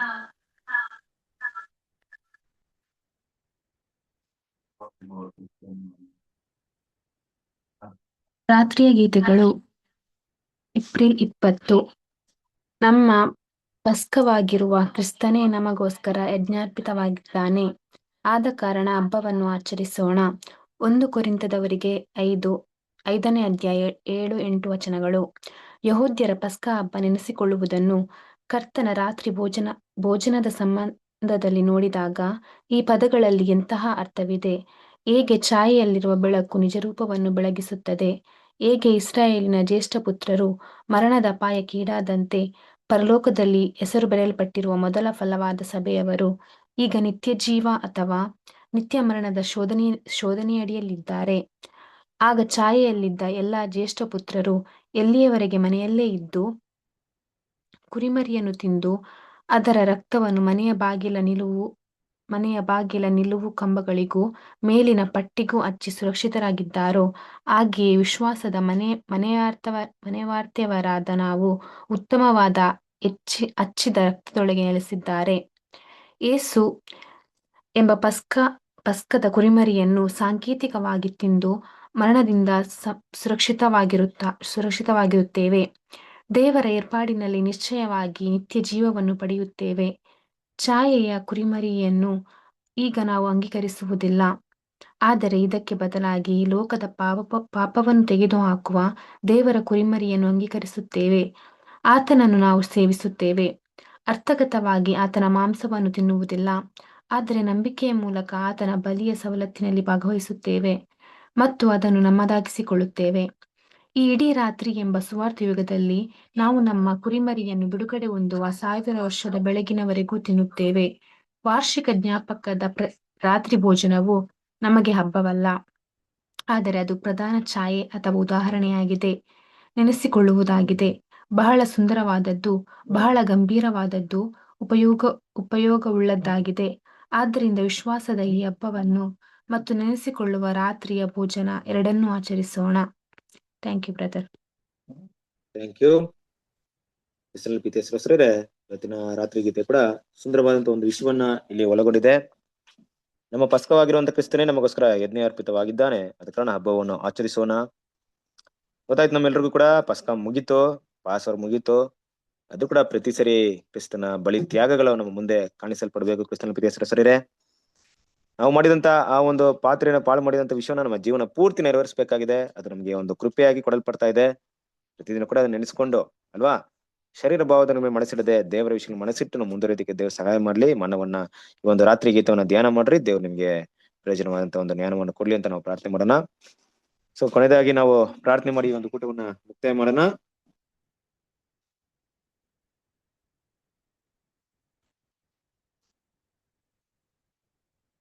ಬಸವರಾಜ್ ಬ್ರದರ್ ಪ್ರಾರ್ಥನೆ ಮಾಡ್ತೀರಾ? ಓಕೆ ಬ್ರದರ್, ಮಾಡೋಣ. ಎಲ್ಲರ ಕಣ್ಣುಗಳನ್ನು ಮುಚ್ಕೊಳ್ಳೋಣ. ಅಗಮ್ಯವಾದ ಬೆಳಕಿನಲ್ಲಿ ನಿತ್ಯ ನಿರಂತರ ವಾಸ ಮಾಡುವ ನಮ್ಮ ಸ್ವರ್ಗೀಯ ತಂದೆಯಾದ ದೇವರೇ, ಈ ಒಂದು ವೇಳೆಗಾಗಿ ನಿಮಗೆ ಕೃತಜ್ಞತೆ ಸಲ್ಲಿಸ್ತೇವೆ ಸ್ವಾಮಿ. ತಂದೆಯೇ, ಅಲ್ಪರಾದ ನಮ್ಮನ್ನ ಸ್ವಾಮಿ ನೀವು ತಮ್ಮ ಸ್ವಕೀಯ ಜನರನ್ನಾಗಿ ಮಾಡಿಸಿ ಸ್ವಾಮಿ, ನಮ್ಮನ್ನು ನಿಮ್ಮ ಚಿತ್ತಕ್ಕನುಸಾರ ನಡೆಸಲಿಕ್ಕೆ ಬೇಕಾಗಿರುವಂತ ಎಲ್ಲಾ ತರದ ಕೂಟಗಳನ್ನ ನಮಗೆ ಆಯ್ಸಿರೋದಕ್ಕಾಗಿ ನಿಮಗೆ ಕೃತಜ್ಞತೆ ಸಲ್ಲಿಸ್ತೇವೆ. ಹಾಗೂ ದೇವರೇ, ನಾವೆಲ್ಲರೂ ಈ ರೀತಿ ಒಟ್ಟಾಗಿ ಕೂಡಿ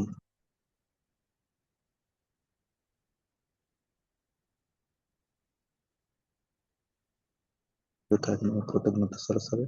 ಬೇಕಾದಂತ ಅಮೂಲ್ಯವಾದ ಆಹಾರವನ್ನು ಸ್ವಾಮಿ ಸಹೋದರ ಮೂಲಕ ನೀವು ಹಂಚಿಕೊಂಡಿದ್ದಕ್ಕಾಗಿ ನಿಮಗೆ ಕೃತಜ್ಞತೆ ಸಲ್ಲಿಸ್ತೇವೆ. ಅವರ ಕುಟುಂಬವನ್ನೇ ಹೆಚ್ಚಾಗಿ ನೀವು ಆಶೀರ್ವದಿಸಿ ಸ್ವಾಮಿ, ವಾಕ್ಯದಲ್ಲಿ ಬೆಳಲಿಕ್ಕೆ ಇನ್ನು ಬೇಕಾದ ಸೇವೆಯನ್ನು ಮಾಡಲಿಕ್ಕೆ ದಾಸರನ್ನು ಕೃಪೆಯೊಟ್ಟಿಗೆ ನಡೆಸಿರುವುದಾಗಿ ನಾವು ಪ್ರಾರ್ಥಿಸ್ತೇವೆ. ತೆಲಿಬಾಗಿರೋ ಪ್ರತಿಯೊಬ್ಬರನ್ನು ಕೂಡ ನಿಮ್ಮ ಕರಗಳಿಗೆ ಕೊಡುವಾಗ ಸ್ವಾಮಿ, ನೀವು ತಮ್ಮ ಗಾಯವುಳ್ಳ ಹಸ್ತದಲ್ಲಿ ಅವರನ್ನು ಪ್ರೋಕ್ಷಿಸಿ ಸ್ವಾಮಿ, ನಿನ್ನ ಚಿತ್ತವನ್ನು ಕೈಗೊಂಡು ನಡೀಲಿಕ್ಕೆ ಬೇಕಾಗಿರುವಂತಹ ಶಕ್ತಿಯನ್ನು ಕೊಟ್ಟು ನಡೆಸಿನೆಂಬುದಾಗಿ ನಾವು ಪ್ರಾರ್ಥಿಸ್ತೇವೆ. ಇದುವರೆಗೆ ಬೇಡಿದರೆ ಎಲ್ಲ ವಿಷಯಗಳನ್ನ ನಮ್ಮ ರಕ್ಷಕನ ಒಡೆಯುವನಾದ ಪ್ರಭು ಯೇಸುವಿನ ಹೆಸರಿನಲ್ಲಿ ಪ್ರಾರ್ಥನೆ